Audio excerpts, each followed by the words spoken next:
The Giving Tree by Shel Silverstein. Once there was a tree, and she loved a little boy. And the boy loved the tree very much. And the tree was happy. This is the Free Beer and Hot Wings Show. How much older is Gary than 10 years? 12 years. 12. Oh, boy, it's like me and my brother. He did provide me some of my most eye-opening moments as a youth. We went down this little two-tracker dirt trail. Yeah. And when we got to the back, there was a tree covered in condoms. And he said, "That is our rubber tree." And then one day, the boy came back, and the tree shook with joy, and she said, "Come, boy, climb up my trunk and swing from my branches and be happy." Then you guys started playing that game called Nectar Drinker. You would pick the sweet fruits. They were delectable. Yeah, pomegranate. The ripe. That's so absurd. The fact that he might be hearing this right now. I don't even like fruit. Just kidding. So that's now we see where your aversion comes from. I guess so. I guess it makes sense now. It's time for the Free Beer and Hot Wings Show. Rubber Tree.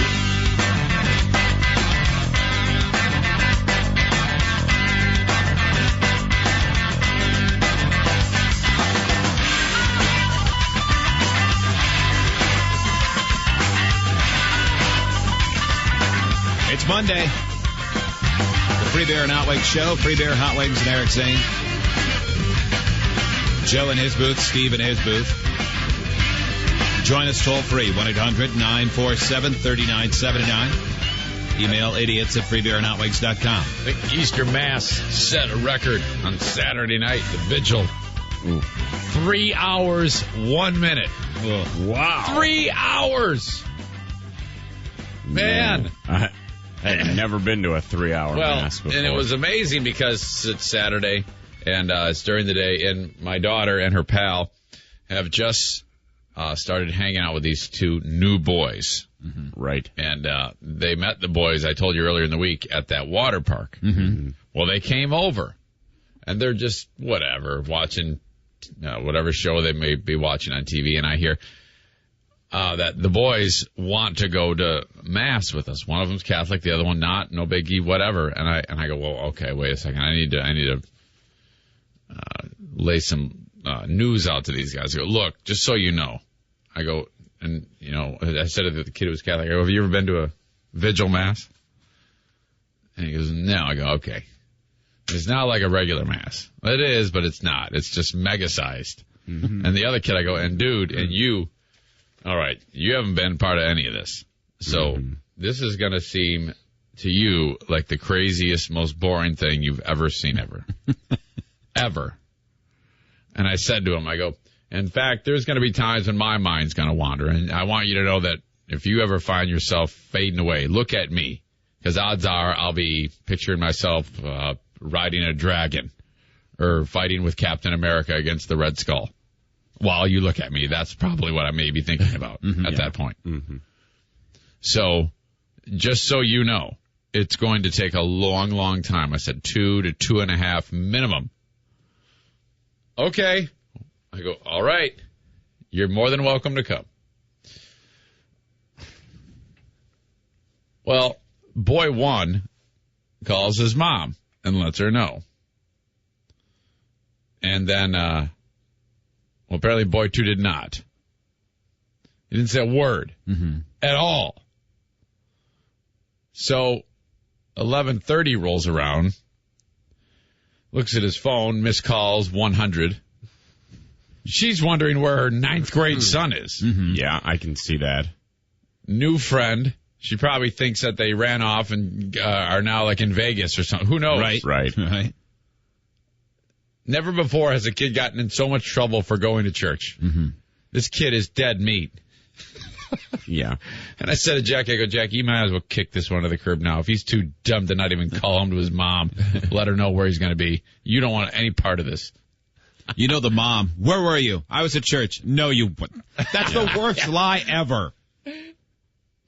So, the vigil mass. You don't even know what that is. You're right. I did not know what that is. Church does not go till 11 o'clock at night. Well, So Diane dropped him off. I go, Diane, you have to vouch for this kid. There was no vouching. It was just because he didn't let her know. So I thought that was funny. Mm-hmm. Man. Joe, you were at a church service that was about that long, but it wasn't a holiday, and there was a countdown timer like it was a basketball game. That's all true. It went on for 4 hours. Yeah. That sounds fun. I'll bet mine was a little more entertaining, at least. I don't know if I could handle 3 hours. Well, the first thing my priestess says, it is not supposed to be entertainment. Yeah. And I'm like, okay. Did they exorcise demons at your church? They did not. Oh, man. No exorcism. Yeah, so there's not even that. Did they call up the new people? Speaking of which, did you get any headway in your project of getting exercised by those women and that guy that we talked about on Friday? I got a message to them, and that's it. They didn't? Okay. They were probably busy. It was Good Friday. They're Probably having a run on demons. Mm-hmm. Probably, yeah. Counting money. Right. Maybe. Yeah. Maybe. What makes a vigil mass so much longer? Is it just everything takes longer, or are there different things that... Because I've never been to one. I've been to other Catholic services. There are many, many more steps ritually that take place. Just lots of stuff. 2 readings in a gospel becomes essentially 7 readings. 8 readings in a gospel, I believe.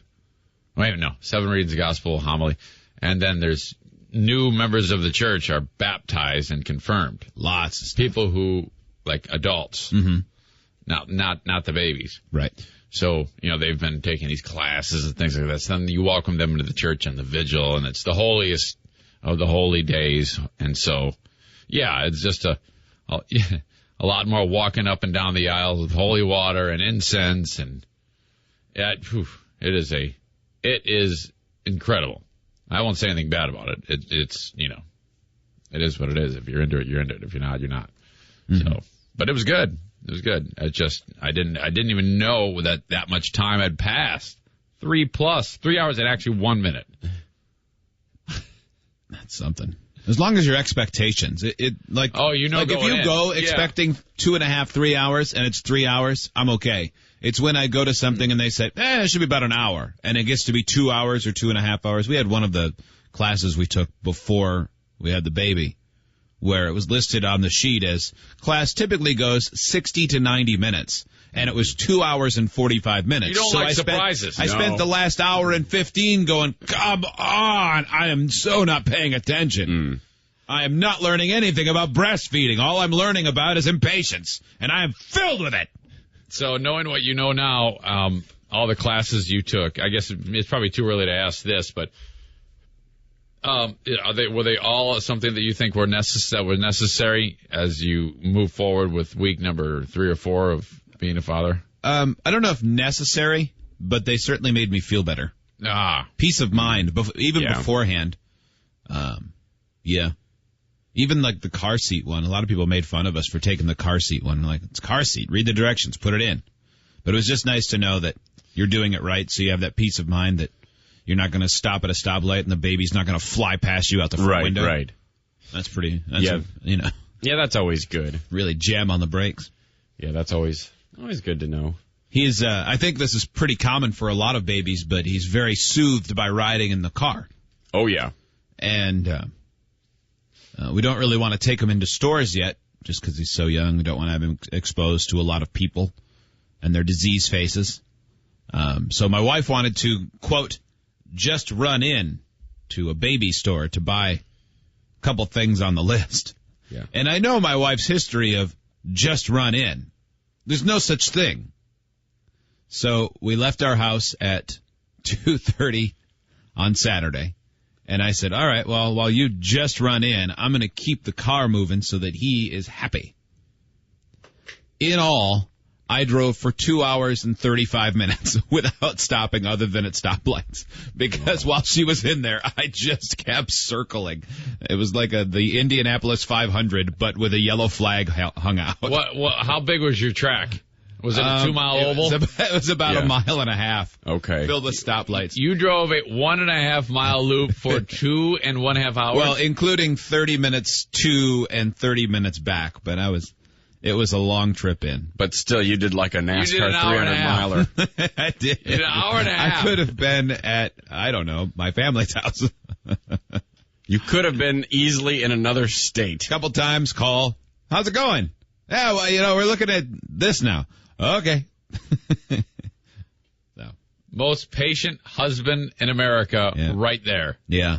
I scored some real points. The car into the store like the Blues Brothers. I would have too. I would have shown up right next to one of the checkout aisles and rolled down the window and went, "Yeah, all right, let's go." Oh, dude. The only time I got impatient was when I got a text that said, "Go into the checkout." So I went, "Sweet." Drove right up to the front of the store, turned on the four-ways, and sat there. Because I'm like, well, I've been to the store. Right. It takes 1 second to check out. Should be out here in no time. We'll load up on the way home. 17 minutes from text until she came out the door. And so I spent 16 of those minutes going, come on! What? You will never get divorced. It's impossible. There is no way ever that, you are the most patient man in America. I've been working really hard on that. I hate you. You make me sick. I want to smash your balls so they turn black with my fist. It helped that she knew it wasn't very fun for me. Do you mind? I just want to look at one more thing. Go ahead. Quit bragging, for God's sake. I'm not bragging. This is closer to complaining. Man, I couldn't believe it. I didn't really realize how much time went by until we got home, and I went, wait, what time did we leave? 2:30? It's almost 5. All I did is drive. I didn't go anywhere. The kid is shaving. I went by the Hooters that's about to close 13 times. Yes. Flashback later this hour. Some perspective on college sports, specifically involving Bobby Petrino. And the story I saw from ESPN sometime, I think yesterday morning.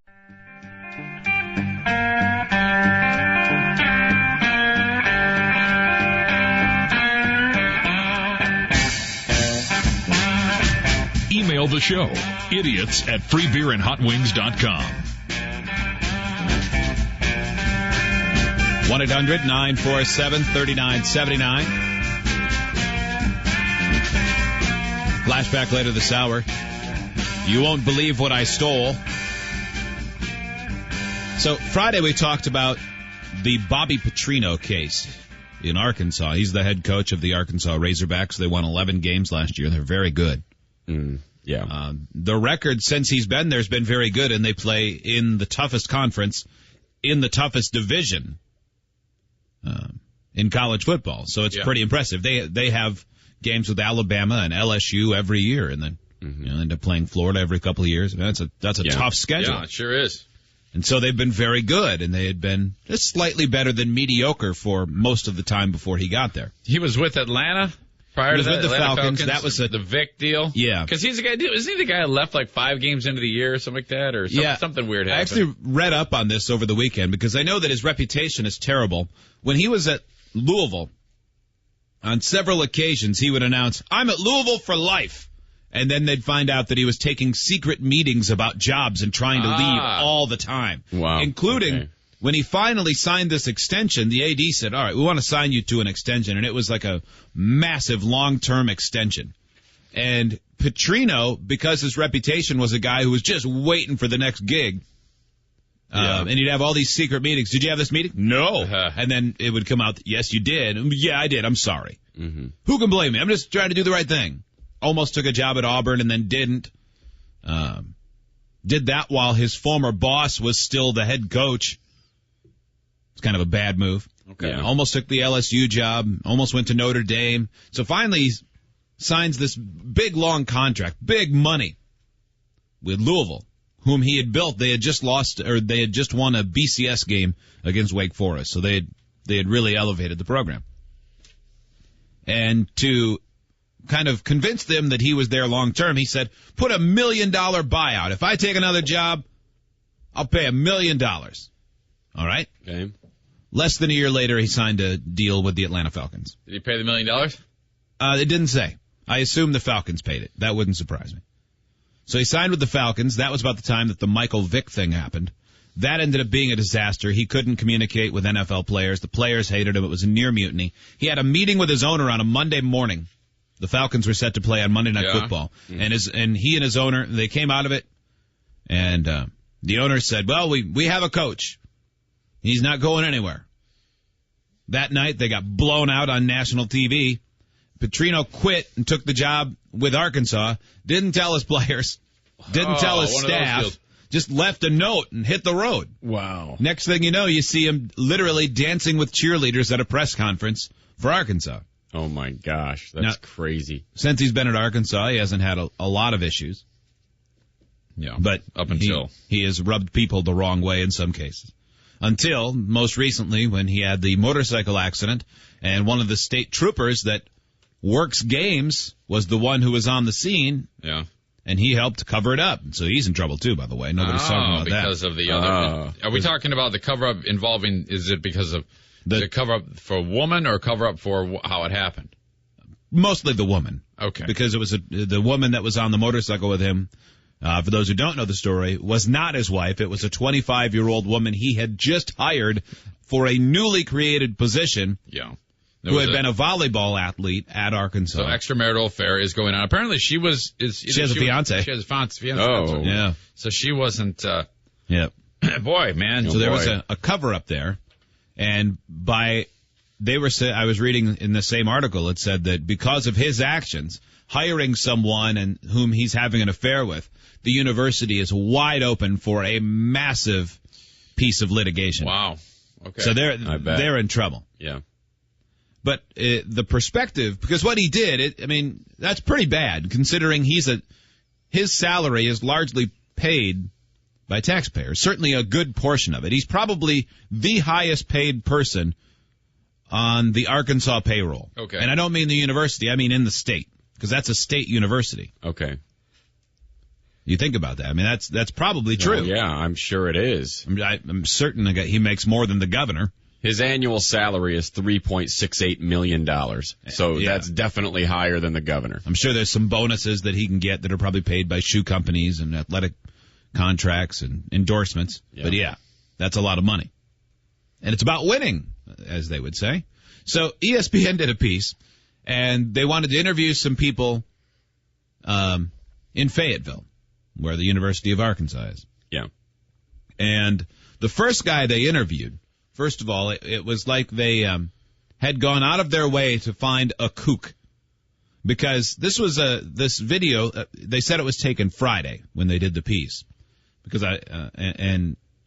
So here's this guy. He's in front of the bookstore. You'd think it would be a student in front of the bookstore, but it was a guy that appeared to be in his 50s with white hair, wearing the plastic pig suey Arkansas Razorback thing on his head with his face painted. On a Friday morning when there's no game, nor is there one scheduled for 5 months? And so we can't fire Bobby Petrino. We're not going back to mediocrity. All right, well, you're very credible, sir. Yeah. You seem completely hinged. Definitely not unhinged. So this whole weird story, he doesn't care about any of that. He just wants to keep the momentum going for the football team. Yeah. And now maybe that's how ESPN chose to play it on purpose, because as the story went out, there were a few people they talked to that said he has to be fired. This is embarrassing. But almost all of the phone calls they were playing that were coming into, they stick the camera on the meters on the board for the sports talk radio station, and you listen to caller after caller saying, we're not going back to Houston Nutt looking confused on the sideline, and all those years of, what do you want, 7-5? We won 11 games last year. Basically saying, let him do what he wants. He can screw any co-eds he wants as long as he doesn't get in the car. Well, it is a personal issue, isn't it? Well, if he hadn't hired her in that position and then lied about it, to his boss and to so he hired the her police just because they were having an affair. He wouldn't have hired her otherwise. Seemed that way. Yeah. So if it was just and because a woman, he's opened up the university to this big piece of litigation, like you indicated, it makes perfect sense. If it was just some random woman that was on there, all he'd have to do is deal with Mrs. Petrino at home, right? But it wouldn't have anything to do with his job status, right? But I'm very curious to see if he gets fired. Because if he stays there, he's a good enough coach. They'll probably win something pretty monumental. They'll eventually get by Alabama and LSU, maybe once, not regularly, but.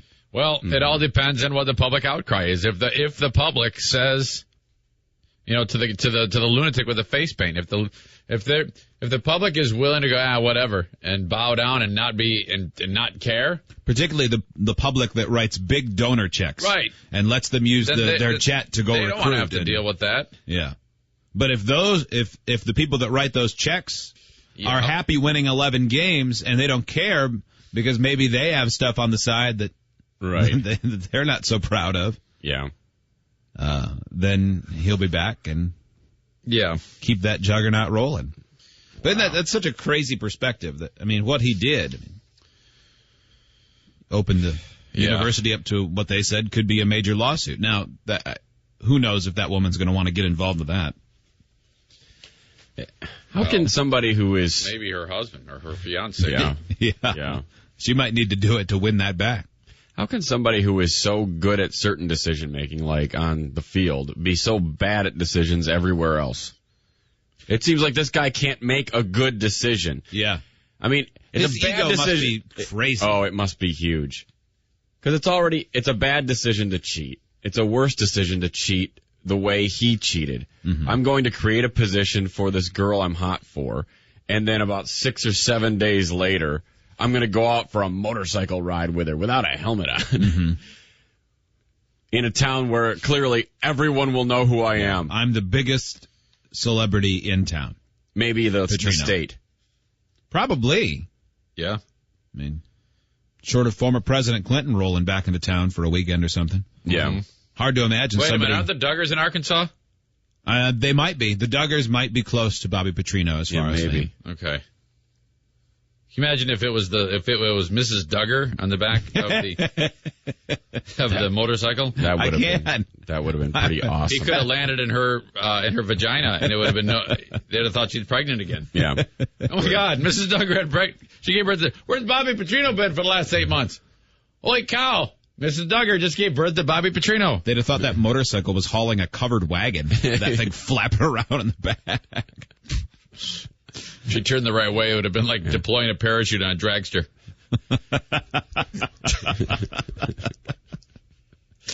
That's what knocked the bike down. That would have been a much better story if that was Michelle Duggar. That would have been pretty great. So from here forth, it is. Flashback on the way. You won't believe what I stole. Not me personally.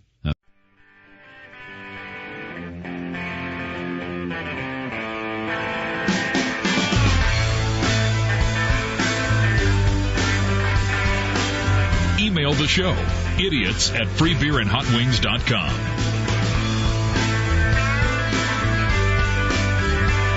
The flashback today. You won't believe what I stole.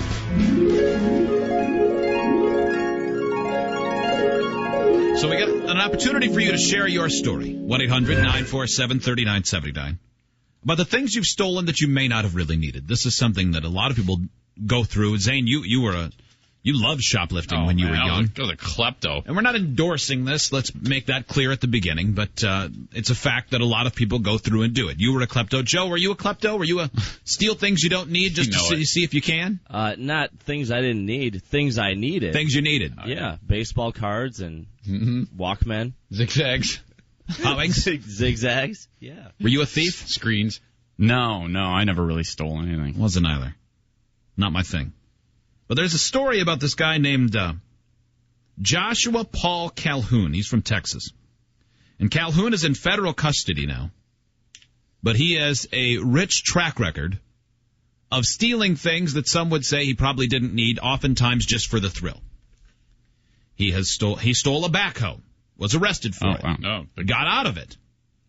Then 2 days later stole a trailer to haul his backhoe. Well, he was serious about getting that backhoe. He steals horse trailers and then uses them to steal cattle. Well, it sounds like a great police force working on cracking the case on that guy. He has done it throughout towns all along the border of Texas and Mexico. And you stole this backhoe. Texas. No, I didn't. Okay. You're free to go. His latest theft, it seems like that's how it's gone. His latest theft is this. Just after sunrise, 28-year-old Calhoun had driven out to the tiny municipal airport in Athens, Texas, which is basically a runway, a couple of hangars on the outskirts of town. The plane, a single-prop Beechcraft Bonanza, was tied down with 3 ropes on a slab of asphalt not far from the barbed wire fence around the airport. Calhoun got into the cockpit, but the battery was dead. He left the airport for 30 minutes and returned, parking his truck, stolen, next to the plane and hooking up the jumper cables. The engine still wouldn't crank. At that point, a 65-year-old pilot named Carol Dawson, watching the whole thing unfold from the opposite end of the runway through the window of his shop where he runs a small repair, flight training, and charter service. Dyson had never seen Calhoun before, but thought he looked young and athletic. Even though Dyson didn't know the plane's owner well, he knew it was Todd Pira, the son of a former professional football player. So he got in his car, drove down to where this guy was standing next to the plane, and said, "Hello, you must know the Pira family." To which the guy said, "Yeah, sure do. Mm-hmm. Yep, just going to take this plane down to look at a ranch for him." Now, if you're going to investigate, I think common sense tells you don't lead with all of the information that the person would need to fool you. Mm-hmm. If you had said, "Hey, whose plane is that?" Mm-hmm. Maybe you get them. Yeah. But if you lead with, "Hey, do you know the Pearson family?" Yes. Yeah, sure do. Way to go. I sure do. They sent me out here. I'm going to steal this airplane and then an aircraft carrier to transport it, like all my thefts. Well, Dyson then showed Calhoun how to jump the plane. Actually got it running for him. Oh, my gosh. Said he realized something was wrong driving back to his shop when he saw the Bonanza scream past him along the runway, taking off with the cockpit door still open, swinging back and forth. He called Pira and realized that he had been had and called the police. "Hey, Pira, I'm stupid, and your plane's stolen." "Hey, I just talked to that guy that's going to fly down and look at a ranch for you. He left the door open. Did you tell him to do that?" What? Well, Dyson took off in the plane. Apparently, he knew how to fly it, sort of. He reversed course west for another 3 miles, then crashed into a stand of trees. Oh, he crashed. Oh, man. Is he dead? Nope. No. Uninjured. He stole the tree. He could have escaped, but he went back for the stolen truck at the airport. The ambulance came. Of course. The ambulance came to get him, and he stole it. And then he stole a hospital. This guy's... He's squatting right now. This guy's run of stealing things is actually really, really amazing. He listens to one of those Tradio radio talk shows, and then he calls in to people that want to sell things. Then he goes to their house and steals them from them. He's like a super klepto, but he sucks at it. He is. The fact that he stole a backhoe. 16 days later, he stole a $5,000 trailer. Quote, "I guess he needed a trailer for his backhoe." Yeah, you see, it's all connected. Yeah, he had a good reason. He goes to the hospital after he crashes the plane. He steals the hospital and the biggest insurance company that bills the hospital. He owns Blue Cross Blue Shield now. It's pretty impressive. I guess, if that's the life you want to live. I'm not sure how that's going to work out. But we wondered, what's the most ridiculous thing you've stolen? Because people have a tendency, particularly when drunk, mind you, to steal things that later you go, I'm not sure I need this wooden carved Indian. Oh, my dad. My dad, man. Begin. Here's the first call right here. "Hey, Eric." "Yeah, Dad?" "Hey, guy, I got an idea." "What's going on?" "Well, I just parked behind this supermarket." Oh, no. Dude, Oh, no. He did one time. He had his pickup truck full of someone's roof. Him and I took the shingles off someone's roof. Yeah. Because he was doing a job. So he's got to dump them. And so he has no place to put these shingles. So he goes behind this A&P supermarket. Starts backing up as fast as he can, jams it down into drive and stomps on the gas, and everything flies out of the back. So all this crap flies out of the back of somebody's roof. They dump illegal dumping. And I'm drinking Bud. That's great, Dad. Do it again. He cleans out his truck in 1 minute, and then before he takes off, he notices that the supermarket puts these wooden pallets that you would stack like product on. Sure. That you'd carry, you put the forklift lifts in Right. the pallet. Right. "Hey, let's go have a bonfire, guy." "Wait, what? Okay. I got some wood." He sees these pallets. He starts throwing pallets into the back of the now empty truck. So not only are the poor A&P employees going to have to clean up a half ton of of shingles, they aren't going to have any pallets for their milk. They would like reuse those or get a deposit on them. He just steals them, and then we go burn them. You and your dad were Homer and Bart. Oh, my gosh. It was so... And then I remember one time he actually got caught. Same thing. Roof wasn't involved, but somebody comes and goes, hey, what are you doing? He goes, hey, guy. And somehow he concocted some story. I forget what it was, but he was able to talk his way out of it. He was like this guy. And then got the pallets. Unbelievable. He claimed he knew somebody. Oh, yeah, the manager told me I could just take these. That would work.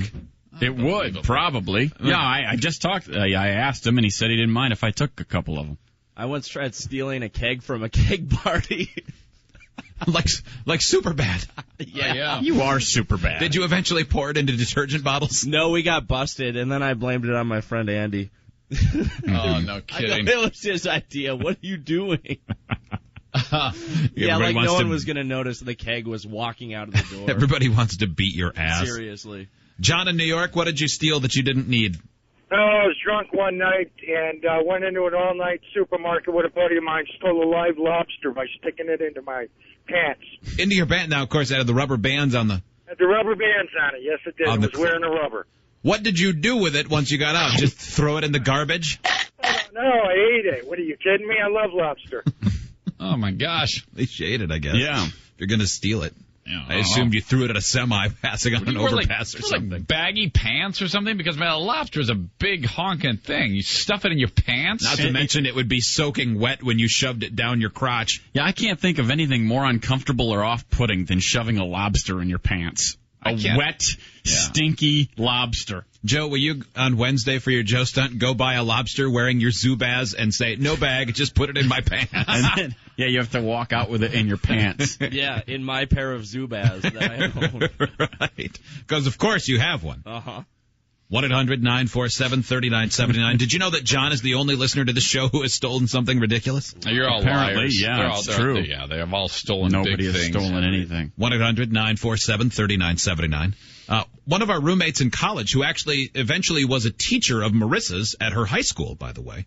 But in college, he was a guy who would get drunk and steal things, which was outside of his personality normally. That wasn't typically something you would see him do. But his room in our apartment was littered with pool balls that didn't match because that's how different shades and different themes or whatever. He stole a ceramic goat from a church. Yeah. All sorts of stuff. Well, our other roommate, McFly, you remember him? He stole the giant Michelin Man from an auto show. From the auto show in Detroit. We had that in our apartment for years, and I gave it back to him as his own wedding present like 3 years later. I go, hey, I brought this for you. Hey, this is yours. I'm tired of moving it. It was true. 1-800-947-3979. Brandon, we got just a minute. What did you and your friend try to steal? Well, it was more my friend than it was me, but we were at a big club in Florida, and after the club shut down, they had a big sailboat sitting out back. And he was Spanish or something. He decided he was going to go home. So he swam out to the sailboat and tried to lift the anchor. Wait, just to be clear, your friend that you know very well was, quote, Spanish or something, and then decided to take his sailboat home. Gotcha. Yeah, he was a friend of mine. I didn't say I knew him very well. I knew him probably 6 months. And he was from Spain, you say? I don't know where he is from. He looked like a terrorist. Okay. And, okay. Yeah. But anyhow, he swam out to the boat and couldn't quite get the anchor up. But that's about it. So I didn't. Yeah. Thank you, Brandon. Wow, that was a great story. So your friend, impeccably told. Wow, cool story, horrible bitch. Jorge Mahmoud tried to steal a boat and failed. Wow. It's a cool story. I've ever heard in my time. Let's see. 1-800-947-3979. Did you wake up this morning feeling good? No. Ready to go? No. I didn't feel good because I was telling Hoppings about this. I had awful dreams. That's no fun. That made me not feel good at all. I felt bad. That's never a good feeling. No. So no. Joe, did you wake up today feeling good? Not going by what we talked about off the air. I don't think you were feeling good. He says no, I wasn't. He says no, he was not feeling good. No, I'm feeling poisoned. Steve? Not particularly. Yeah, me neither. The reason I ask, and that's not surprising based on the numbers, 4% of people, according to this national survey, say they wake up feeling good in the morning. 4%! Well, it's just such a drag, man. I mean, seriously. On the bright side, you know that if you feel like S today, when you got up, so does everyone else. 96% of people said they wake up tired, not well rested. 35% blamed it on their partner snoring, bathroom trips, or late night phone calls. If you're getting that many late night phone calls, turn off your phone. That's what I'd do. Go ahead. At our house, even before we had the baby, the problem was animals. 3 o'clock, we want food. Time for you to get up. No, let me punch your face. That's why we lock ours up. Cat is in a secluded, secure bunker. Dogs also. Yeah. 19% say noisy neighbors. 13% blame loud traffic. What percentage of people have called in sick just because they didn't get enough sleep? Ever? 99%. Yeah, this is they say 30%. I find that hard. I bet it's way higher than that. I bet it is too. Yeah, just once. Like wake up tired and go, oh, I don't feel good. When in reality it's, oh, I want to sleep for another sleep cycle. Right. What percentage of people have fallen asleep at work? 99%. Again, way too low. They say 38%. How have you fallen asleep at work during the radio show? Yeah, my head has hit the microphone before. Zane, you have. Yep, I know I have. Joe? Yeah. I got caught by the boss at Lube Pros sleeping in the pit. Really? The owner, yeah. Like committed to sleeping, like curled up? Oh yeah, like I was head on the bench. Like you were in pajamas? A long nightcap. Jumpsuit. You had a teddy bear?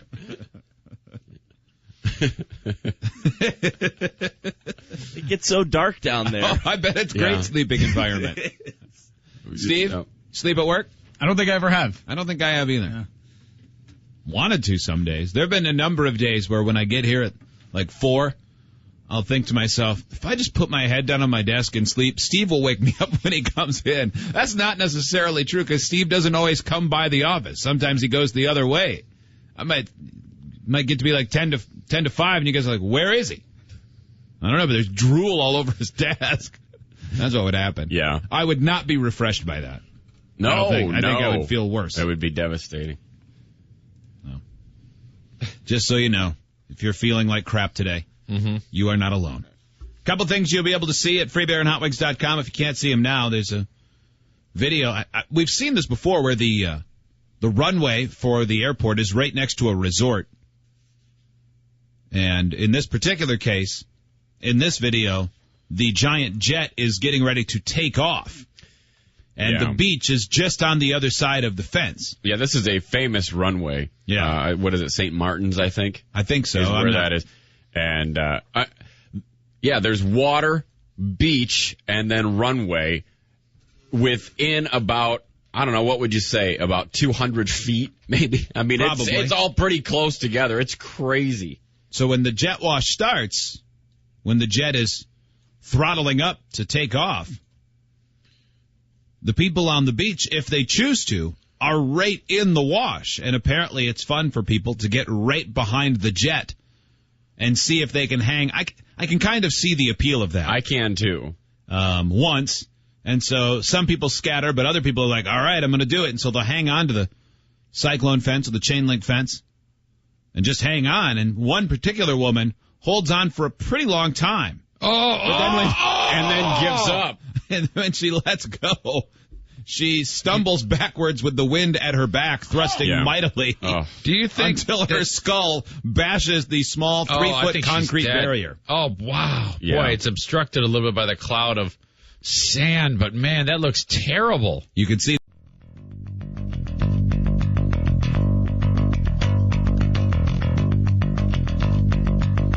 It's time for the Free Beer and Hot Wings Show. I'm just a listener out here, and I just wanted to give you an opinion, if you don't mind. It's an awful show. With Free Beer. I really don't know many people at all that listen to the morning show, the Free Beer and Hot Wings. Hot Wings. It's just an awful show. It's boring, and I'm just bummed out because I want to listen to tunes in the morning. Eric Zane. I know a lot of other people that are also disappointed in the fact that they have to listen to this. They don't get to listen to Tunes till 10. It's an awful show. Producer Joe. So I just thought I'd pass my opinion on, and I hope that you cancel Freebird and Hot Wings one of these days, because it's an awful show. And Steve. It's really dumb. It's an awful show.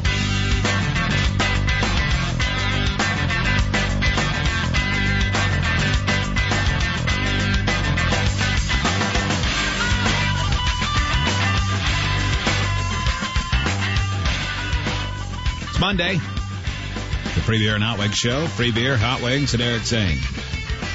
Joe is here. Steve is here.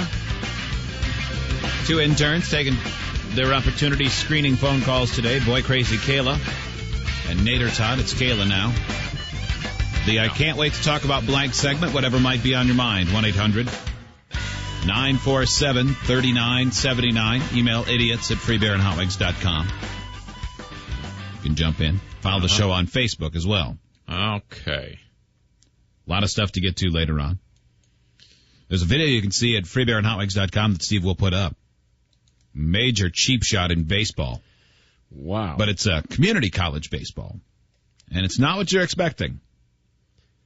Yeah. I guess. I don't know if you'd even have an expectation. I did. But as you watch the video, it's one of those, it's almost like, you know how a magician will distract you with something in one hand so they can do the trick in the other. Right. That's how it goes. That's how this video is, except there's no intended magic. There's some sort of, something starts something. It's a fixed camera behind home plate. And something starts near first base. And there seems to be some scuttle there. Both teams sort of walk out towards the first baseline. But then the runner, who is standing alone on second base, holds his spot on the base as the rest of the infield collapses towards first. So he's standing there alone. Yeah. But from left field, a freight train outfielder running at full speed plows into the runner on second base, who's standing there with his back turned, minding his own business. Completely staying out of the fight. Just absolutely obliterates him. Standing there all by himself. He got hit. It'd be no different than if you were just standing alone in your house and Terry Tate came through and smashed into you. Somewhat similar to those videos. I mean, the guy was so unprepared. He was really, really injured. I couldn't believe he got up. I couldn't either. It looked to be some time before he did get up, though. You can see that at freebeerandhotwings.com.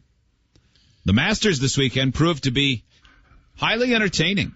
Yeah. It's one of the biggest tournaments of the year. The goal to wear a green jacket is a big deal for anyone who plays professional golf. I was hanging out with friends watching the end of that yesterday, and we started talking about the whole business about women not being allowed there, and how there's is it IBM that is the new head of the company is a woman, and that you always had a free membership to Augusta. It was some major company. Oh, no kidding. Oh, all right. So now it's a woman who's running this big company, and whether or not she'll be allowed in. They're like, no, she won't be. Did you know that they didn't allow an African American into that club till 1990? I knew it was pretty recent. Yeah. Isn't that crazy? It's pretty bad. Well, yeah. So that was pretty good to watch yesterday. There was a lot of drama. And that Bubba Watson is the guy's name? Bubba Watson gets the win. And who did it? Louis Oosthuizen. Louis Oosthuizen from South Africa, I see. I think so, yeah. Okay. Woods freaked out on Friday, apparently. I haven't yet seen this. There was a lot of optimism that he was going to, play well this weekend and maybe win another major. I think it would be his 15th. Well, yeah. But that did not come together. No. He was terrible. I hadn't seen this. I'm seeing it for the first time right now, but I did read a commentary in the Sunday paper about this, and, man, people were letting him have it. I enjoy the comments by Nick Faldo.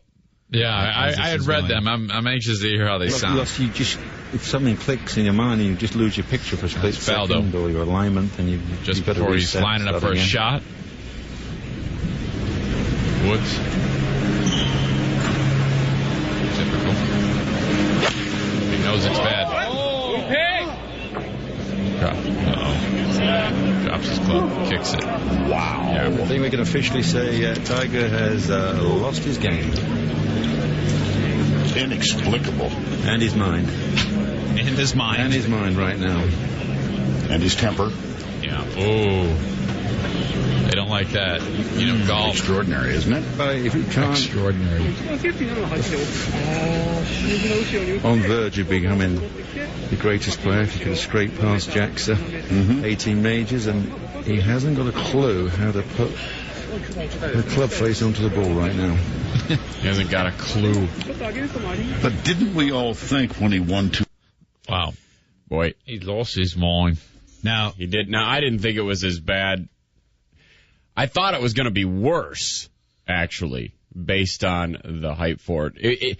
It looked more pathetic than I mean, he was angry, but it looked like a Charlie Brown kind of kick. Yeah, but, you know, I mean, it was just. I thought he was going to be ranting and raving and swearing. You know how he like does. Happy Gilmore? When he goes, yeah, kind of. Well, you know, for these stodgy face people in Augusta, this is a huge deal. Mm-hmm. This is a huge problem. But he's going to be able to get away with it. This commentator was writing, that I was reading, that he moves the needles in terms of television, that no one's going to say a word to this guy. And this makes him more watchable for casual fans like us. If I know there's a chance Tiger's going to get super pissed and smash things, I want to see it. Well, yeah, it's good for definitely. TV. Either he does well or he has temper tantrums. Now, the PGA, it's expected that he'll face a fine, and the question is whether it will be minor, intermediate, or major. Minor is $10,000 or less, intermediate $10,001 to $20,000.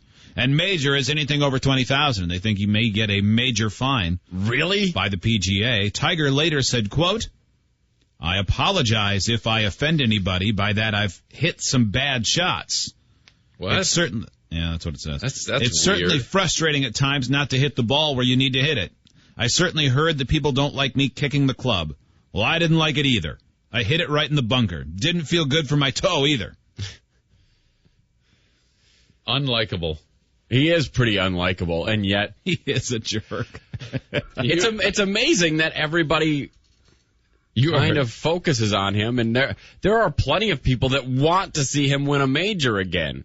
I do. I do too. And yet he's the most unlikable human being on the face of the earth. He's just such a dork crybaby. It seems like the only reason why we would want him to do so well is because of the dominance that he maintained before that. Yeah. You know, it was cool to see somebody be so great, but maybe those days are long gone and will never return. Yeah. Who knows? Yeah. But, these two, he was nowhere to be found. He vanished. And so, you didn't see him at all on Sunday. No. He was a ghost by then. Those, Bubba Watson and Hooshausen ended up having sudden death playoff. And, Bubba Watson hit his tee shot on the 10th, which was, I think, the second playoff hole. And, went into the just barely into the parking lot, through the woods, way off course. And when you see the shot, when you see the highlight, it amazes me. I mean, we've all talked about the three of us are some of the worst players of golf in the history of the world. And so there he is. He's hitting it off a non-traditional surface through the woods, and people are lined up. It's maybe 12, 15 feet from one side of the gallery to the other, lining the path as he's trying to hit it out of the woods. And just that, in that moment of having to strike the ball with the chance of slightly mishitting it and beating it into someone's temple and killing them, regardless of the pressure of the moment, would be tough. You told me on the range you hit a wedge. Slightly helping, 176 This is where he's from? That patch of dirt? Yeah. Should have been adrenaline. Wow. 190. You're right. It's like he's shooting it from the parking lot. Yeah. There's people right in front of him? Look at that. What if he misses, man? What's it called? Is it a draw if it comes back? I don't know. I think he hit a draw. And it came out and curled right up on the green. And that was that. All he had to do was sink that, and he won? Yep. He had missed a putt on the first playoff hole that would have won it. But that one... It's how much big money, huh? I think it is. I don't know what it is specifically, but it's pretty big money. And then obviously, once you're a winner, you're always You've always got the green jacket. Plus his name's Bubba. Bubba. When the guy who won last year, it's always tradition, I forget his name. Could be Charles Howell. Probably not. When he gave the green jacket, because last year's winner always presents the jacket. Yeah. Bob Watson takes it and goes, I look just like you now. That guy's so giddy. He's just being stupid. He's saying whatever pops into his head. Me like green. Apparently the guy who won last year and the guy who nearly won this year, Oosthausen, were like childhood friends. And they've roomed together a couple of times. Yeah. Man. Didn't work out. That's cool. Yeah, it wasn't the worst thing I watched. I actually enjoyed it. Yeah, I like the final couple of holes on the big tournaments like that. That's good drama when it's a good close match. Phil like choked it off late, though. I saw that. Yeah. Like he made a nice charge to get back into it. Yeah. Nice guy, apparently. Oosthausen had an albatross. Yes. Yesterday. That's 3 under? I think so, yes. Yeah, 2 under would be an eagle. Yeah. Wow. That's pretty impressive. An amazing shot from really far away. Golf's ridiculous, man. Watching guys who are really, really good, I mean, I can see why people like it. That's a skill like surgeon to me. Yeah, when I see people who are really good at it, even amateurs, like when we play those scrambles, because it's so hard for me, and by extension for us, so then we see somebody like our buddy Kendall who steps up and just laces it down the middle most times. Yeah. And he's not like on the verge of going pro, but he's pretty good. He might as well be flying to me. Yeah. Like he might as well say, all right, instead of hitting this ball with a 4-iron, I'm going to flap my arms and go up by the sun. See you later. Yeah. Tim in Grand Rapids, how much does the winner get for winning at Augusta? I believe it's $1.4 million. $1.4 million. Not bad. All right. Thank you, Tim. Mm-hmm. Yeah. That's pretty sweet. Yeah, anytime anybody can golf like that, and they say, if you slice or whatever, yeah, well, what you want to do is open up the club face a little bit more and keep the heel down. Yeah, whatever. Well, now how am I supposed to do that? I mean, okay, I can tell my brain can tell my hands, move this way. When you're midway through your downstroke, twist your wrists in slightly. No, I can't do that. Mm-hmm. I'm going to put the club up and hopefully keep one arm straight and the other one bent, and then I'm going to bring it down. Yeah. And God willing, I'll hit the ball. But to be able to put finesse on it, all these guys, all right, yeah, on this one I want to lay up, so I'm going to hit the ball with just the tip of the club face, and on this one I'm going to use the whole club face, but I'm going to put an underspin on the ball. I want to hit it a little low. Wait, how do you do that? Yeah.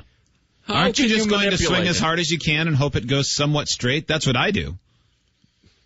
I don't know how wind up and rip it, do that. Rip it and hurt your shoulders when they dig into when the club face digs 8 inches into the ground. Yeah, and your torso keeps going, but your arms producer don't. Joe, do not bend your legs in any way and wear sandals. Yeah, maybe barefoot with your Gollum feet, your Smeagol feet. God, just talking about it makes me anxious and makes me hate golf a little bit. Mm-hmm. Oh, why is it like that? Yeah. Then you hit one good shot and you go, I think I like golf. This is really fun. I got to play again. Wait, I'm mad again. Not me. I hit one good shot and I go, I'm done for the day. That's it. That's all. I know that's the only one I got in me. Yeah. The only thing I can do like a golfer is kick the club like Tiger Woods. That's the only thing I do that is similar. Everything else completely different. Up next is a story that involves one of the biggest known gravy wrestling models there is. Wait, what? I don't know what that means. When I read that, I thought it was a typo. Okay, so it's a model that wrestles in gravy. Yep. And she's a notable gravy wrestler. I think you'll be surprised. This isn't as glamorous as it sounds.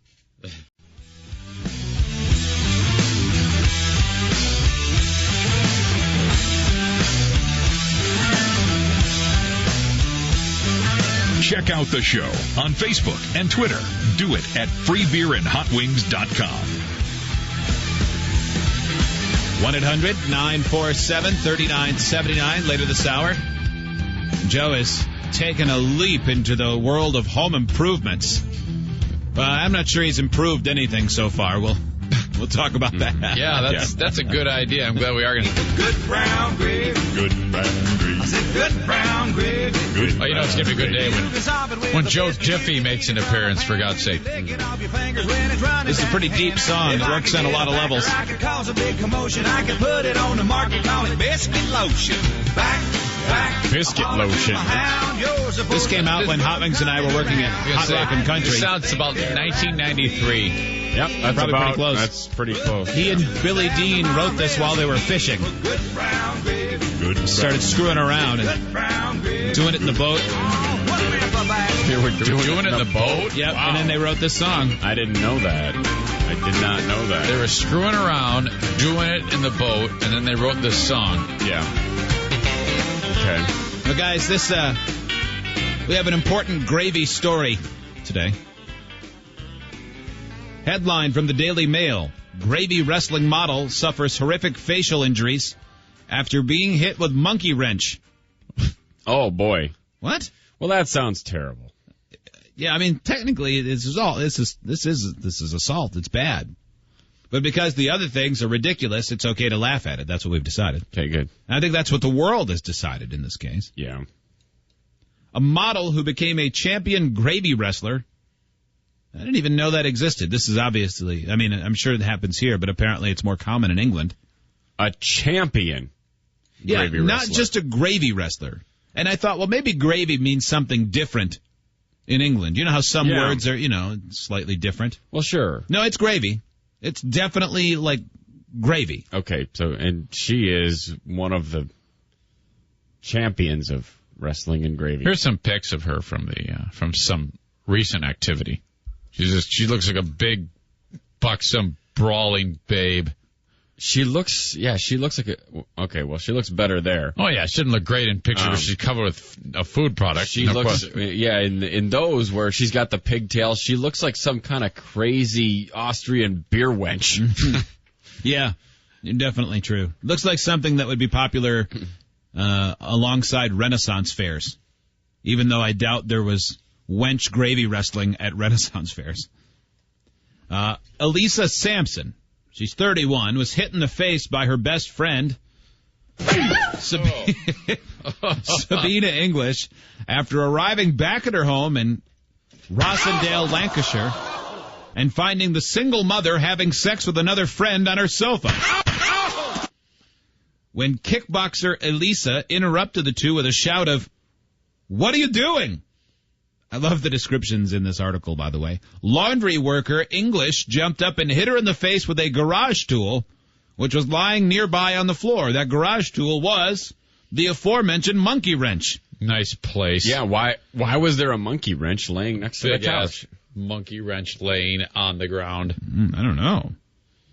The victim received 2 fractures around her right eye and a gashed upper lip, which needed surgery and 17 stitches to repair. It resulted in a deformity on the eyelid with long-term vision problems. She got her face bashed in by a monkey wrench. Wow. A monkey wrench from her sexual partner or from her friend who was busy having sex. Ugh. English admitted grievous bodily harm and was jailed for 2 years. The fight occurred last October, a year after Elisa won the 2010 World Gravy Wrestling Championship. Why is this controversy surfacing now? She was just sentenced. Just the sentencing took place. I got you. She won the championship in which she wrestled other women and men in 2,000 liters of Bisto outside a pub near her home in Rossendale. Yeah. Mm-hmm. Yep. That's the hottest venue. Trouble began when Elisa went into her living room and found English and Paul Greenwood having sex. Greenwood is not described as being a loser in any way so far. Elisa was cross with what she saw and happy about their behavior in her lounge and asked, "What are you doing?" That's when she jumped up and hit her in the face with a monkey. Has she still been able to wrestle since then? I don't think so. No, That's it. Might have ended her wrestling career. Really screwed up the career. Really just taken off. I was going to say, we could have a Joe stunt. Somehow send him there. She does wrestle men. I bet she would do it. Joe, you would smash her face in. You would take no prisoners, wouldn't you? Oh, hell no. Yeah, you've got monkey strength. She'd have no chance. No, because she's a girl. Well, she'd think she's strong. Yeah. No. She's probably beaten up guys before. Yeah. They're not yeah, like but you. they're taking Yeah, it easy on Yeah, her. but and You go in there. and you know those guys are real panty wastes. Exactly. Joe, They'd you have like- to be. They're English. Joe Right. he'd They're like fancy. He'd like fake shoot low and then just come up with a big forearm right to her face. Yeah. Box the boobs a little. I don't think there's a lot of face blows in gravy wrestling. I don't Well, think you're supposed it to. starts I don't with Joe. think you're supposed to. He's not going to fight legally. He's going to cheat. He's going to ball up his fist and knock her teeth Yeah, out. he's gonna wrestle American style. Dude, once you're in the gravy I don't think and no that's one can American see style. what happens, oh man, all kinds of crazy things will happen. Yeah. Fingers broken, Yep. eyes gouged out, Maybe some accidental sex. kill her in the gravy. Yep, accidental forced sex. What a monster!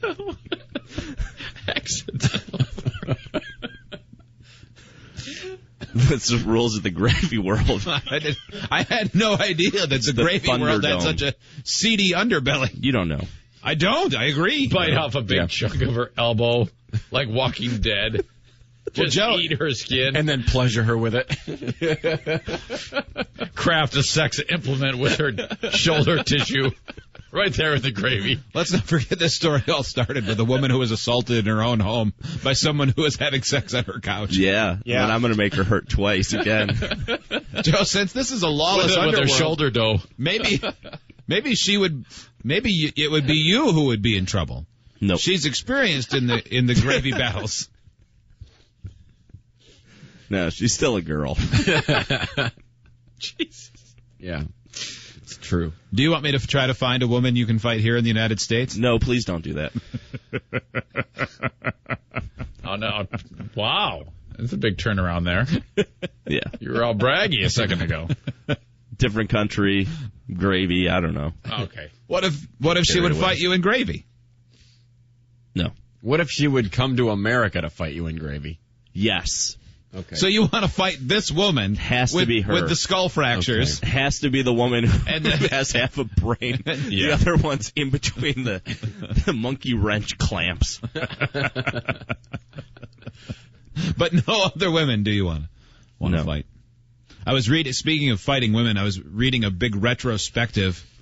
I don't know if it was the anniversary or what, of Andy Kaufman and his gag about fighting women and how there was a reasonable thought that when he did that in Memphis that night against Jerry Lawler, that other wrestlers that were on that card, it made Memphis, by the way, seem like the most lawless place in the history of the world, especially in 1980, whatever it was, when that wrestling match. There were other wrestlers on the card that night who 100% thought that Andy Kaufman was going to get murdered by a fan. For those who don't remember the bit or didn't see the movie Man on the Moon when Jim Carrey played him, he had been working this bit with Jerry the King Lawler, who was a legendary wrestler then, before he became primarily an announcer. And Kaufman had been going on TV in Memphis, and ended up getting on everywhere else as well. And he'd talk about how he was from Hollywood, so he had a brain, and making fun of people from Memphis, calling them stupid and hillbillies and redneck morons. And then he would wrestle women and beat and kind of rough them up. But he would never wrestle a man, and so he declared himself the intergender champion of the world. It was great. It was great. And the article pointed out that the beauty of it was, it happened at a time when the media was big enough to get the story out, but small enough that everyone still believed it. Because you couldn't pull that off now. And he was people doing a Sacha Baron Cohen bit, except when Cohen did that, like when he went to the rodeo and sang the national anthem and he did it all wrong for the first Borat bit, the people in that building fell for it, but most of the country went, ha ha, he got him. The difference was when Andy Kaufman was doing it, the whole country was going, I can't believe this guy, for the most part. There were people who got it, but even when he was on Letterman, when he threw the coffee in Lawler's face when it was supposed to be an apology, most people thought that was 100% real. Letterman thought it was real in that moment, and then he started to have his doubts. Yeah, people were dumb back then, I think. Yeah.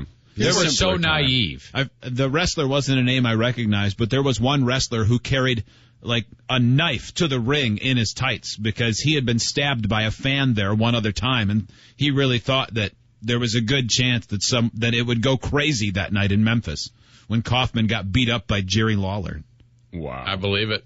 an unbelievable wrestling fan. They're crazy. Yeah. They are crazy. Up next, Joe's doing some home improvements. He's treating his house like it's an English gravy wrestler. Is he ever, man? We'll get to that.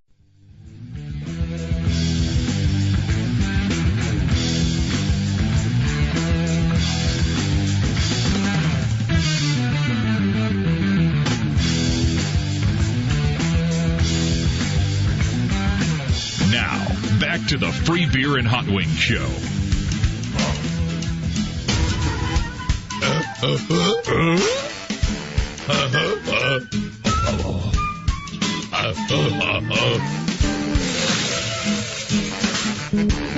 think collectively, we're all pretty excited that Joe has bought a house. Yeah. Was anybody thinking what I was thinking when he was describing all these, what we're about to describe? Yeah, I think we were all on the same page. Yeah. Well, I think everybody's been there, or at least sort of there, as a new homeowner. Joe, describe your week. You guys closed on this house. You and your fiance have been looking for a house for a long time. You thought you had one. Yeah. It appeared imminent you were going to get it. You moved in with her parents. Yeah, we'd been waiting on a short sale to go through since September. Mm-hmm. And yeah, we moved in with her parents. That was enough time to give up on that, look for a new house, find it, close. And so, yeah, Friday we got it. You got the keys? Yep. You left the closing. You went directly to the house, excited to begin the home improvement so you could move in. And then what did you do? I drank. You drank a lot, right? Okay. Yeah, my buddy brought over the celebratory 12-pack, and nothing got done. But that's fine. The house is empty. You're sitting on the floor having beers. Yeah. You sit on the porch, whatever. In your place. Yep. Imagining all the things that we can do to make it better and update it. And awesome. Yeah. So various ideas are going through your head. Where my climbing wall will go. Yeah. Come on. Really? Yeah. Oh, yeah, dude. I don't believe Big it. time. That is really going to enhance resale value. Yeah. Joe doesn't care right now. He just bought it. He's not thinking long term. Reading an article in Real Estate Magazine about how amongst the things you can do to increase your home value where you get every penny back for your improvements, climbing wall was number one. Yeah. I read that same article. Right behind indoor trampoline. Yeah. We're going to make the whole floor a trampoline. The houses with the highest resale are modeled after the game Slam Ball. So this is our perfect. plan. Mm-hmm. So yeah, and then Friday came and went. Saturday we woke up early, went down to Lowe's, bought a bunch of stuff. Was one of the things you bought was it that pry bar? No, that's compliments of Hayu's dad. Okay. Hayu's dad had a pry bar. So. Big ass pry bar, man. This thing is so sweet. The mother of all pry bars. Yeah, because I asked him. I said, "Do you have a sledgehammer I can borrow?" And he goes, "Did you use a sledgehammer too?" No, he doesn't have a sledgehammer. Would you have if you had it? Yeah. What would you have used the sledgehammer for? And knock these shelves out. Have to get that would have done it, dude. This house was built with so many huge nails. This house was built in 1955? Yeah, they intended for everything that was placed in that house to stay in that house. Mm-hmm. So let me get this straight. You're going to gut you bought the house, you're going to gut it and remodel it to be exactly what you want and then move in. Yeah. I mean, not complete. It's not a total gut job. Now, you won't be moving in for a long time then. I'd say 3 weeks. Last week, you had told us that the plan was to paint the living room, and then tear out the living room carpet, and then you could move in. And you thought you'd do that this weekend and then move in this coming weekend. Yes. What happened? Well, you see a crack here and a crack there, and you pull down some blinds, and you have to fill the holes, and then you see that this stupid shelving unit is just sitting there mocking you, saying, I'm ugly, and I'm never leaving, and then... I think... I gave in a little voice in your head saying, do everything at once. You went crazy. I think what we're witnessing is the three of us, having bought homes in the past, all did the same thing or similar things to what you did, Joe. Yes. Which is you go crazy because it's fun to say, oh, my God, this is going to be so great when we do this. And it's easier and more fun to tear things apart than it is to put them together. True? Well, plus, I wouldn't even say fun. I would just say there's a pressure.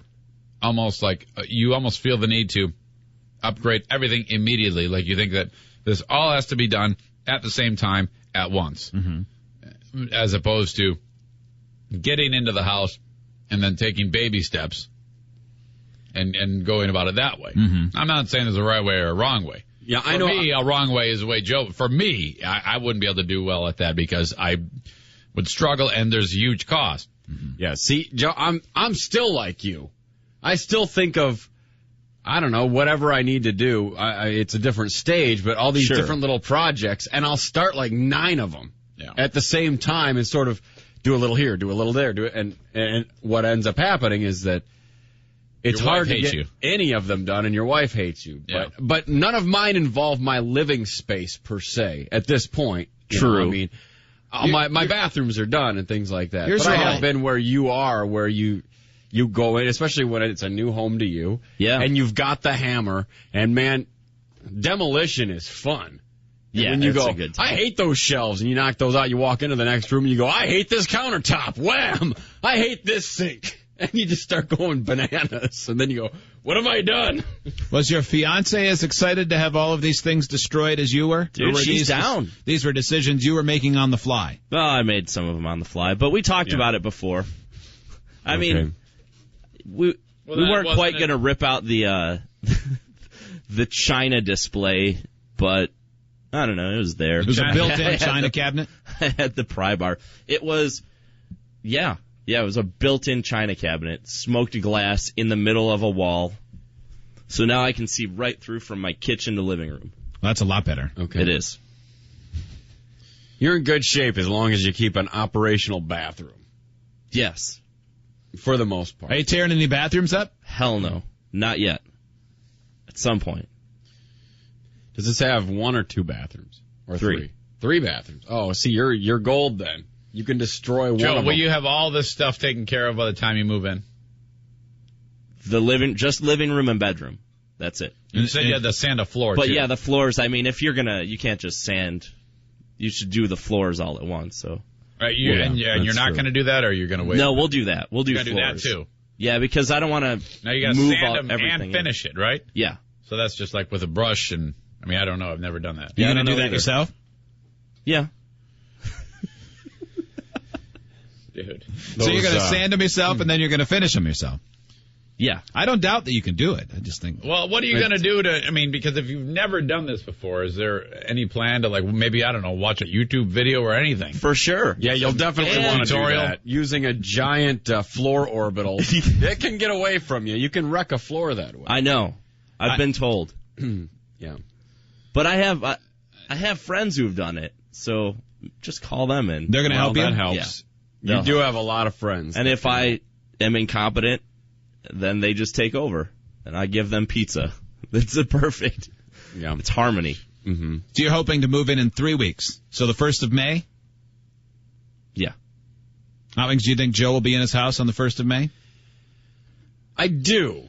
I don't think his house will be done, but I think he'll live. I think he'll move there. No. Yeah, the plan is not for the house to be done. Well, any of the things you've said won't be done. No, they all will. No, they won't. I swear to God, they will. That's where we're at a crossroads. Come on, man. Yeah. Nope. I don't think it'll be done. I certainly don't believe all of them will be done. And I don't think it will look good. I think you're going to look like, your house is going to look like my dad's, who is like you. No way, dude. And there's going to be waves on the drywall. It's going to look like hell. Or there's going to be posters up to prevent you from seeing from the kitchen into the living room. Joe, if it looks good, I'll tell you.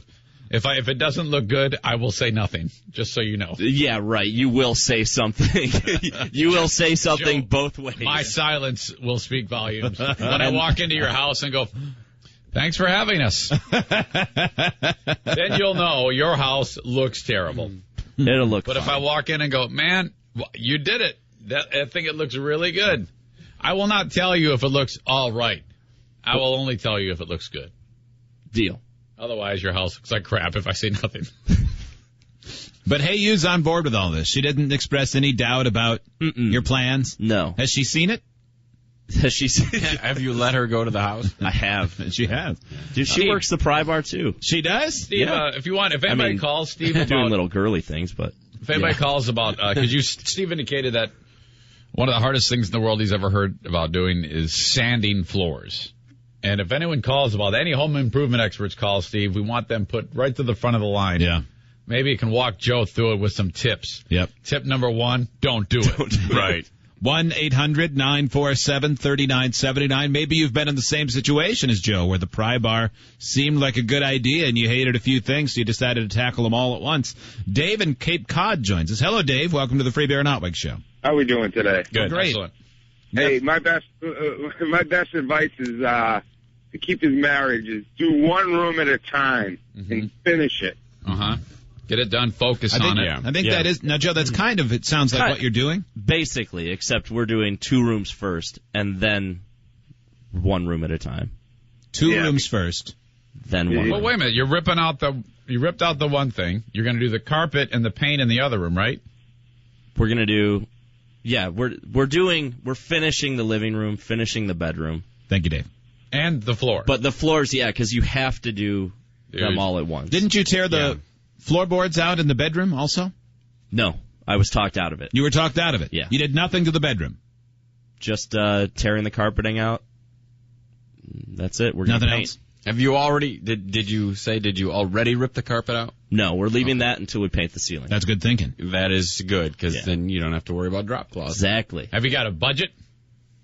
Have you come up with... Oh, what? Oh, boy. All right, Joe. Now that is one area where you will find yourself bitten if you're not careful, because when you go to the home improvement store, it is very easy to spend $20 and $30 and $10, and then eventually at the end of the month you go, and you realize you spent $2,500 on your very simple home improvement project. So far, we're $200. Okay. That's it. Joe, we got a question from a listener who is, it's a good idea. Could you take some photos of your home today and then photos on move-in day of the exact same spots so we can see before and after? Yeah, so we are documenting it all. So we can see how terrible your new house looks. Yeah. 1-800-947-3979. Jeremy, Eric, and Alan all have some specific advice for you, Joe, and we will hear that coming up in the next segment. If you have advice for Joe on repairing his home, or no doubt repairing his soon-to-be broken relationship because of rage. It's already ruined. You can jump in line right now. 1-800-947.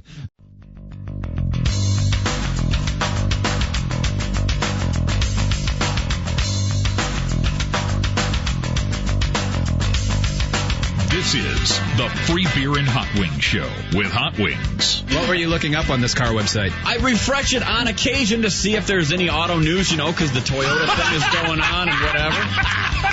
And then because of the many times we break into the show. Okay, listen. Auto news. All right, listen. They changed the headlights on the Impala. All right. Stop the game. Extra Lego Bugatti. Now, back to the Free Beer and Hot Wings Show. They did announce some stylistic changes to the Impala headlights going forward. I think it's the 2013 model year. The whole car, man. Not only the headlights. Big news. Big news. We did a special podcast about it over the weekend, available at carnerd.com. Yeah. It's quite a handsome-looking sedan. Yeah. We're talking in the last segment about Joe's soon-to-be home improvement adventures. So far, it's just home destruction adventures. List off the number of things you've destroyed in the interest of making them better. Display case and shelves. And then eventuality, so you can see studs, though, in your home in one location or 2 locations? 2. You're going to tear the carpet up, sand the floors. Yes. Paint the ceiling and the walls. And the walls. Well, that's going to take time away from... Oh, well, never mind. Exactly. Yeah. So we are giving people the opportunity to give Joe some advice, because none of these things are things you have done before. Is that true? That is true. Okay. That doesn't mean it's impossible by any stretch. It doesn't mean it'll be terrible. That's what can be guaranteed. It'll be done. No. Joe's goal is to be in the house awesome. in 3 weeks. This is Jeremy in New Jersey. Jeremy, how you doing, guys? Good. What do you think? Is Joe going to be in his house in 3 weeks? Not a chance. Not a chance? Not even close. What makes you say that? I'm not a professional, but I've bought a couple of fixer-upper houses. I'm working on a couple of old cars.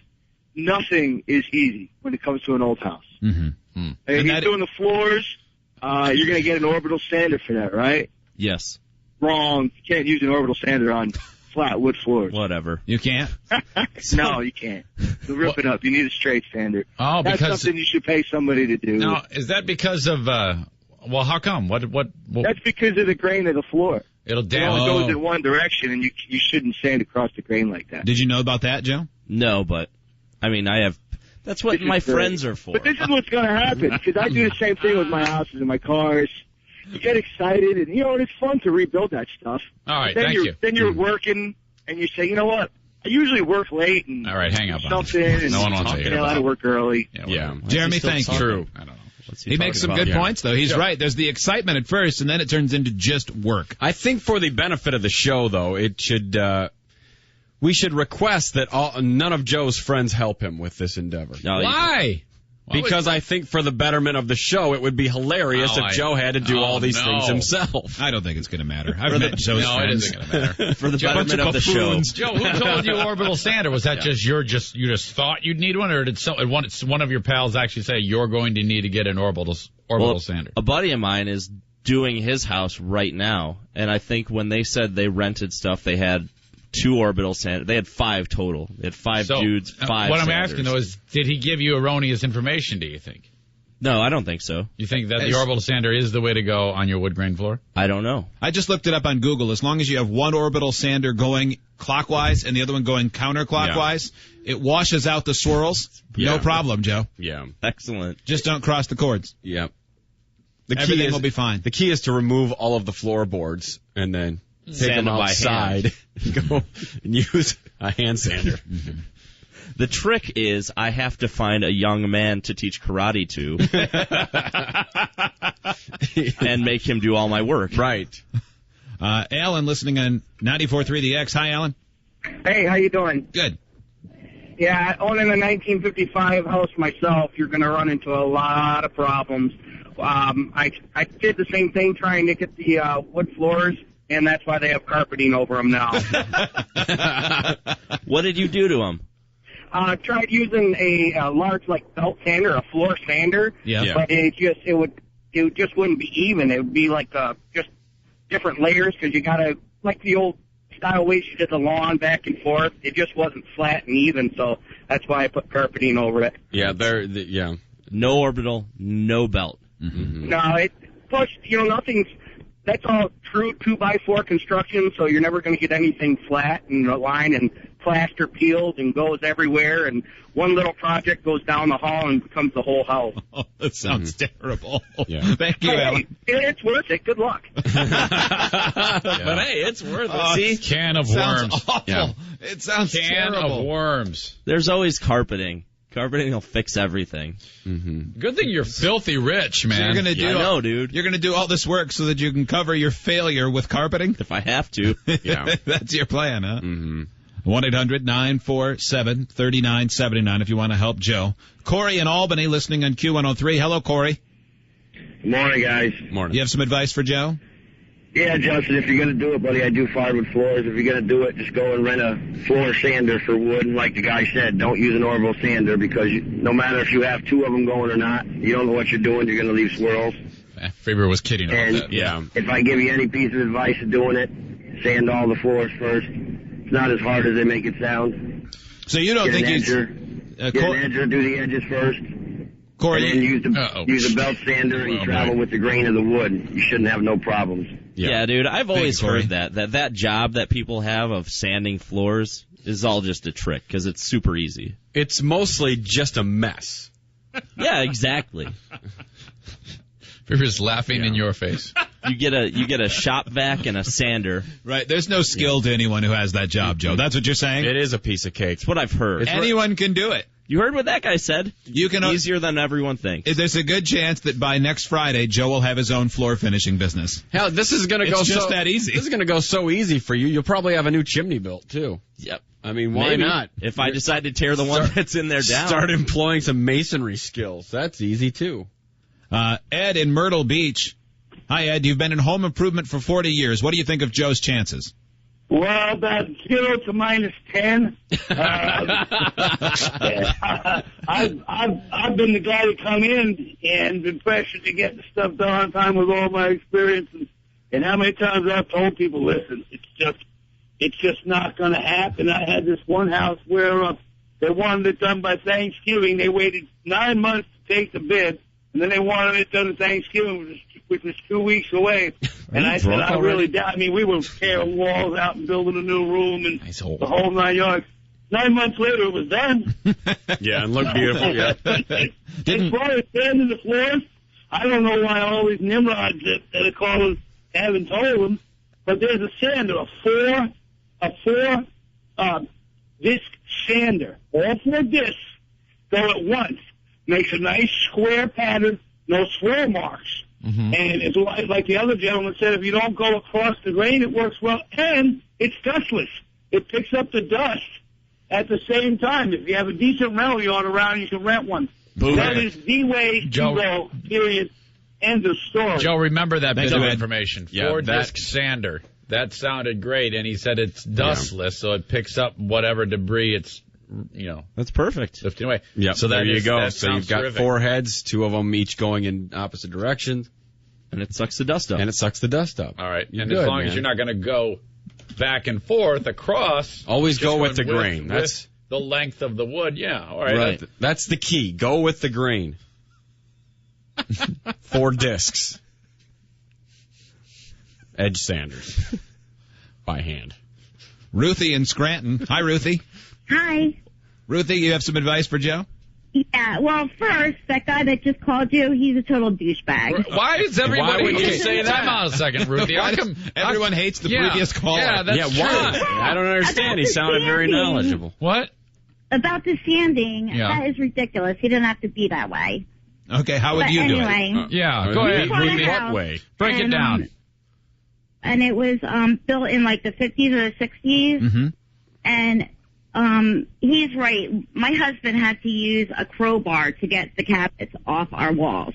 Okay. Yeah. And if Thank you you. have wallpaper, the best way to do it is with fabric softener. Yeah. Because it actually makes the wallpaper come off We faster. weren't talking about that. But. Okay. Yeah, I don't know if Do you have Joe doesn't have any wallpaper because he tore all the walls down. Yeah. Oh.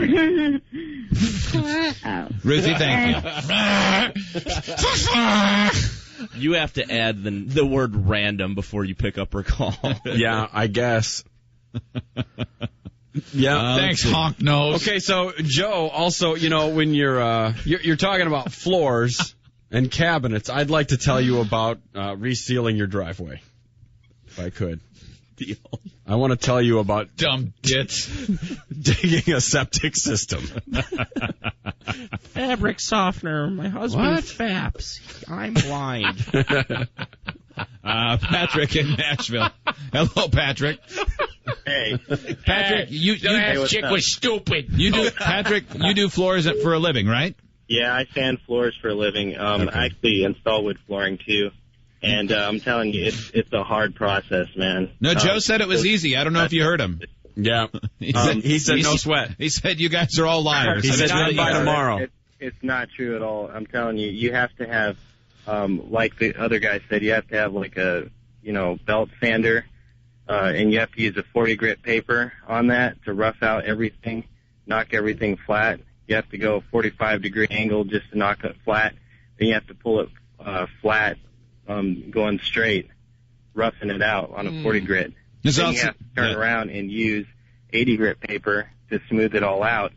Then you have to buy an edger or rent an edger, and after you use the edger around the corners or around all the sides, you have to use you have to sit there and get all the corners scraped with a scraper. Now, Joe. Yeah, but that's assuming that he wants it to look professional. That's the thing. And he doesn't. So it's you were kind of being dismissive. The audience couldn't see that, but you were like dismissing what he thinks you'll encounter. But you don't think you'll have to deal with any of those things, or what is making you, not think that is pertinent? No, what he just said. I'm just gonna let other people do it. Okay. You tell me what I need, then I'll pay for it, and then we'll all do it. And you tell me how to do it. Okay. Joe, don't sweat the edges. Just do the middle, make the middle look good, and then put some decorative baskets along the baseboards, and no one will ever know that the sides look like ass. I can't wait to see your garbage house. Everyone will wonder why Joe has 1 foot thick foot molding. Yeah. Whereas some people with hardwood floors put a nice piece of carpeting in the middle. Joe's going to have carpeting around the edges and a piece of wood in the middle. Carpeting? Why are your baseboards 6x6s? You mean bath mats? and then that hole where the shelving was is going to be a big ass like Jimi Hendrix tapestry. Or Joe Cocker. Dogs playing poker on a big old rug. Mm-hmm. Yeah, I'm a big fan of Joe Cocker, and this is him, and this is at Woodstock, right? We're just going to cover it with painted cardboard. How much do you think you'll be able to get for that house when you put it up for sale inevitably around Memorial Day? Well, we've already got all the hard ripping out of things done, so. Yeah, all the hard work is already done. Yeah. Yeah, that's what a lot of people do is they hire a contractor to tear things apart, and then they just fix them themselves. Exactly. Yeah. That's exactly how it goes. Yeah. Well, good news, everybody. Joe can't win at being a miserable failure at improving his home. But you can. If you're like Joe and you start projects that you no doubt will fail at. So if you're, Or you've already done this. You've had your own do-it-yourself disaster. The Lowe's Do-It-Yourself Do-Over is going on now. Send us your story of how you were getting married and you decided to rebuild your house that you just bought yourself and how it became a disaster and a project that you had a $200 budget cost you $60,000. And also consider he's getting married at the end of June. Yeah. Oh, yeah. Oh, Plenty by of the time. way, I'm getting married at the end of June. You are so screwed. Nah. Send us your story. You can do it by going to freebeerandhotwings.com, clicking on the Lowe's logo in the slideshow. Send us your story, and then we'll give away 3 $100 Lowe's gift cards to help you get started on your next project. It's all brought to you by Lowe's. Lowe's, never stop improving. Or in Joe's case, stop improving. Stop trying to improve. Never start improving. Never start improving, Joe. Joe's. Never start improving.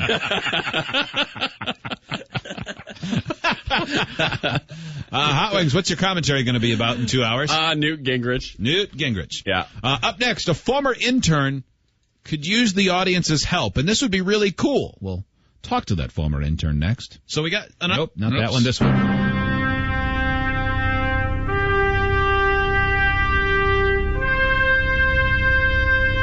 Here's what Hot Wings thought. Hot Wings. What Hot Wings thought. Free beer, Zane, and listeners. Recently we talked about how Britannica announced that it was ending the print editions of its encyclopedia after first producing them in a book form way back in 1768. Now, in today's digital world, no one was buying them anymore. Everyone can find out anything they want to know about anything with just a few keystrokes on a computer. There's just simply no reason to drop $1,400, which is what they cost, on some multiple volume set of leather-bound reference books. Well, since that announcement, lots and lots of people, for some reason, have decided that they simply must have a set of these encyclopedias. Yeah, okay. That makes no sense. I mean, I understand the idea of something becoming a potential collector's item, but that might take forever, and it might never happen. Will a set of 2010 encyclopedias one day be held with the esteem of a rare Ferrari? Maybe. If maybe is no.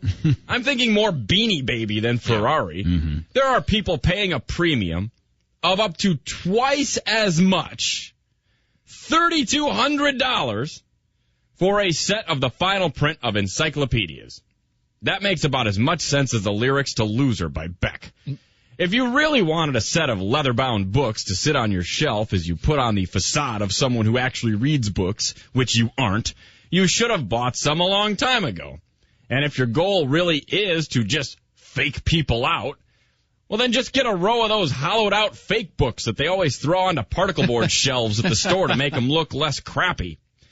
If you're paying twice as much for obsolescence, well, then, frankly, you deserve to be parted with your money, because you are stupid. I'm Hot Wings, and that's what I think. That's your new opinion from Hot Wings.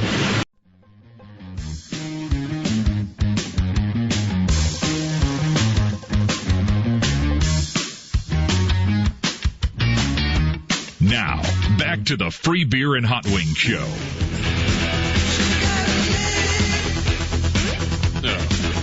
Nope. Good news, bad news scenario for a former intern. Good news is we're anxious to try to help you, and we want to welcome you to the show. Bad news, it's with the least appropriate music in the history of musical intros. Former intern Carmen joins us. Hi, Carmen. Hi, Free Beer. Hi, guys. Hello, Carmen. Hi, Carmen. Good morning. It's been a long time. It has been a long time. I can't believe you said in your initial email to us that it's been 4 years since you interned. Is that really true? It is really true. But it hasn't been 4 years since we've seen you. No. I've been in to visit a couple times since then, and I've seen Zane at the hockey games. And I saw you at the grocery store last summer. I ran into Hot Wings at the grocery store one time. I ran into you. You were a cashier at Target. Do you still work there?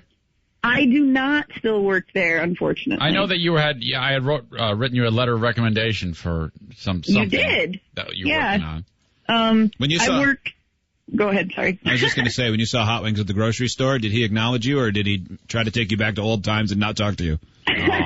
No, he acknowledged me, but I did get a look of, whoa, hey. Hi. Hey, and then his excuse was, oh, your hair's a different color. It did throw me. My hair's been the same color since, like, my freshman year of college. I thought we had a whole discussion about that, and I asked you, and you said, yes, I have colored my hair. Well, yeah, but it was not different colored, just freshly colored. Yeah. Oh, well, all right. Well. You wouldn't understand. You're not a girl. Yeah, sorry. all this girl stuff. No, it looked different to me. It was clearly redone. So, Carmen, you sent us a note, and you said you could use a favor. Would you explain to the audience what we're hoping they will help you do? Certainly. Well, I am a paraplegic, for those of you listening who don't know that.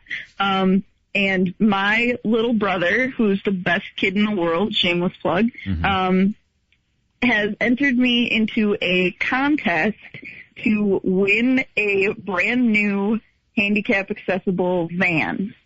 Because my lovely van, whose name was Calypso, died on me 2 or 3 weeks ago. Okay. And I am currently recovering from my 4th and 5th spine surgeries. Okay. And so I have all kinds of medical bills and kind of stuff rolling in, and so replacing the van is... Yes. As much as it's a priority, it's kind of... difficult, I suppose. Well, because you want to be responsible and pay for your medical bills. Right, yeah, you know how that works. Yeah. And but I also need to go to my job in order to make the money to pay these medical bills. Right. So. Okay. Right. So you have a chance to win. This would be a van that's like fully set up that you could drive. Yeah. Yeah. How does it work? How can you win a van? Well, my brother has made this video, and I believe you guys have the link up on your website. Yes. And our Facebook. And what? And your Facebook. Yeah, and our Facebook. Yeah. Okay. Yep. And if the listeners go and watch, I highly recommend actually watching the 2-minute video. It's only 2 minutes, I promise. And enter their information in the vote form below with the promo code 785. They can vote for me and my video, and hopefully send me to the final round, and hopefully I will be chosen I'm sorry, Carmen, who is putting this on? It's a national mobility awareness group, actually. And so they're saying they have a minimum of 3 vans to give away. So, and there are over 600 entries at this point. Okay. Well, we need you to win, and this is selfish. I want you to win so it seems like we're big shots. Right. No, I agree. I want you to win so that we seem important. Well, yeah, you guys have been getting people kidneys. I figured a van. Yeah. That's not going to save my life. Yeah, this but is it's going to nothing. make things easy. Right. Okay, so are you only including us so we feel good about ourselves? Is that why you reached out to us? No. No, that's not true. You need the helping hand is what you need. Yeah, well, and I at least wanted you guys to know about it. I honestly wasn't sure if you would actually plug it on the radio. No, absolutely. Well, of course it would, Carmen. I mean, here's the thing, though. This promo code part of it. Yeah, because now the voting is open until May 13th, and it's important that they use this promo code 785 because you said something about that will make a vote worth 5 instead of just 1. Correct. But they can vote every day. So they can vote every day, but you can only use the promo code once. Sorry, this is like a big confusion for people. Okay. Yeah. But you use the promo code. The promo code identifies a local dealer, so Clock Mobility here in Grand Rapids, another shameless plug. I see. Okay. And so only the promo code closest to where the contestant is located, so only the promo code for the Grand Rapids Clock will count towards the vote. Okay, so if everybody went today and used 785, they can do that today, and then tomorrow they can just vote, but their vote will only be counting as 1.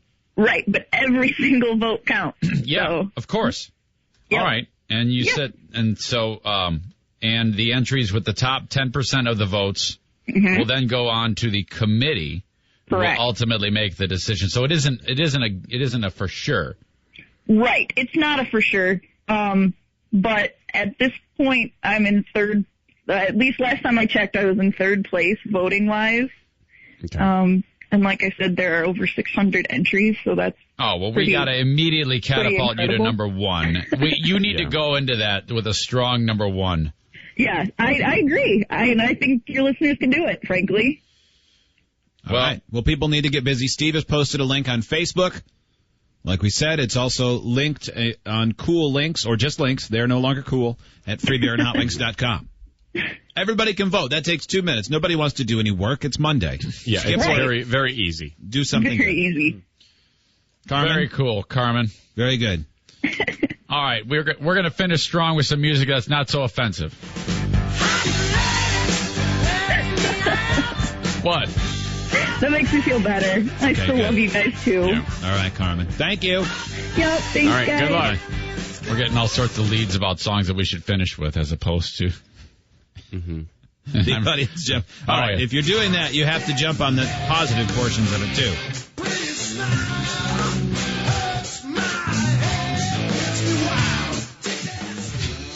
1-800-947-3979. I just read an article. Remember when everybody thought that kids were getting autism because of vaccines? Yeah. And so a lot of people quit doing vaccines. I do remember. And then that's been decided that was never good research. Right. There's a new link that research is saying, I'm going to guess that people won't make as big of an effort to stamp out this possible problem that's leading to autism. Because now it's 1 out of every 88 kids. That's up from 1 out of 110 just a few years ago. Though a lot of people think that increase is not because more kids have autism, but rather because more people are being diagnosed. Mm-hmm. Who knows? I don't know. Yeah. Back in the day, maybe kids weren't diagnosed with it, and they just were labeled as, he's a little bit off or whatever. You know what I mean? Yeah. He's good at math, but a little socially awkward. That's just Timmy. Yeah. Now that would be, oh no, he's got a mild form of autism. Yeah, absolutely. So we'll get to that story later. But up next, another NFL superstar, Hall of Famer. Did he just go into the Hall of Fame? I don't know. I don't know. I think he probably will at some point. Oh, I'm sure he will if he hasn't been. But he's broke.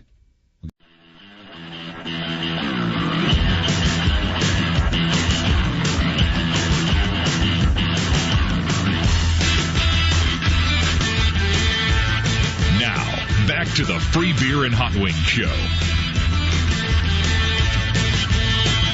1-800-947-3979. You can email idiots at freebeerandhotwings.com. Warren Sapp, great lineman in the NFL from Miami. Bulk of his career, the great years with the Bucks, the Buccaneers, played with Oakland too. Yep, dominant. NFL Network right now, does his thing on TV, big personality. Wouldn't expect him to be bankrupt. But this is another one of those stories that we've talked about a lot over the years. It's amazing what people do with their money. Well, just some people aren't good with money. That happens too often. You just think it's never going to run out, or they invest poorly. I'm in a terrible situation because I'm not good with money. I'm getting better. But that's not an uncommon thing. No. But that's not what's funny about this story. What's funny about this story are the assets. Warren Sapp's list of assets that he is reporting in his bankruptcy filing. Filed for Chapter 7 bankruptcy in Florida on claims he racked up millions in debt. He lost his 2002 Super Bowl ring from the championship with Tampa and his 1991 national championship ring from the U. He owes more than $6.7 million to various creditors, including hundreds of thousands of dollars in child support payments to at least 4 women. There you go, Warren. Okay. Yep. That's one of those deals. You're about an athlete and laying pipe all over the place. Sure. Did you say how much money he made in his career? If not, I have it in front of me. Yeah, I'm looking ahead on my article, and I don't see how much money he made in this article. So in give it to me. Football only, because I know he had endorsements along the way. Football only, more than $40 million in career earnings. Okay. Wow. Warren Sapp owes $853,000 to the IRS for the year 2006, and also another $89,000 for 2010. He owes $2,800 in medical bills for corrective speech and language therapy. He needs more of that. Yeah. The debts outweigh his $6.45 million in assets. The assets will be liquidated as a result of his bankruptcy filing. You want to know those assets. I do, yes. Currently, more than anything. Is it going to be an auction like we could chip in and try to buy something? I wonder. That would be. If that's how it works, I don't know. I doubt I'll want it. But maybe. You might. Okay. 39-year-old Sapp works for the NFL Network as an analyst. Played 13 years with the Bucks. He's such a high draft pick, 12th overall in 1995. And then, of course, his career with the Raiders. His current salary with the NFL Network, $540,000 a year. Really? Yeah. I actually wondered how much those guys make where they're on a pretty popular show, but not a huge network.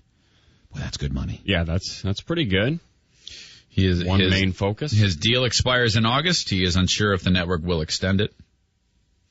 In the documents, Warren Sapp lists all of his assets. He had to write down his assets, and he actually wrote this down. He has a boxing glove. A boxing glove? Signed by Muhammad Ali. Okay. All right. The one article I saw had the values of all these. And I don't remember any of them except for the last item. Okay. In this article is different than the one I saw earlier. A De Grisgano watch. It says scratch on crystal, nicks and scratches on band. Okay. Never heard of it, but I bet it's very expensive. Nike golf clubs. Lion skin rug, parentheses, female lioness. A lioness skin rug.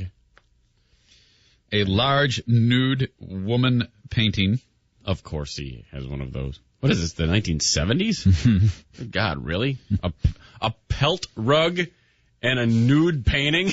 I would like my house to look like Ron Burgundy's apartment, please.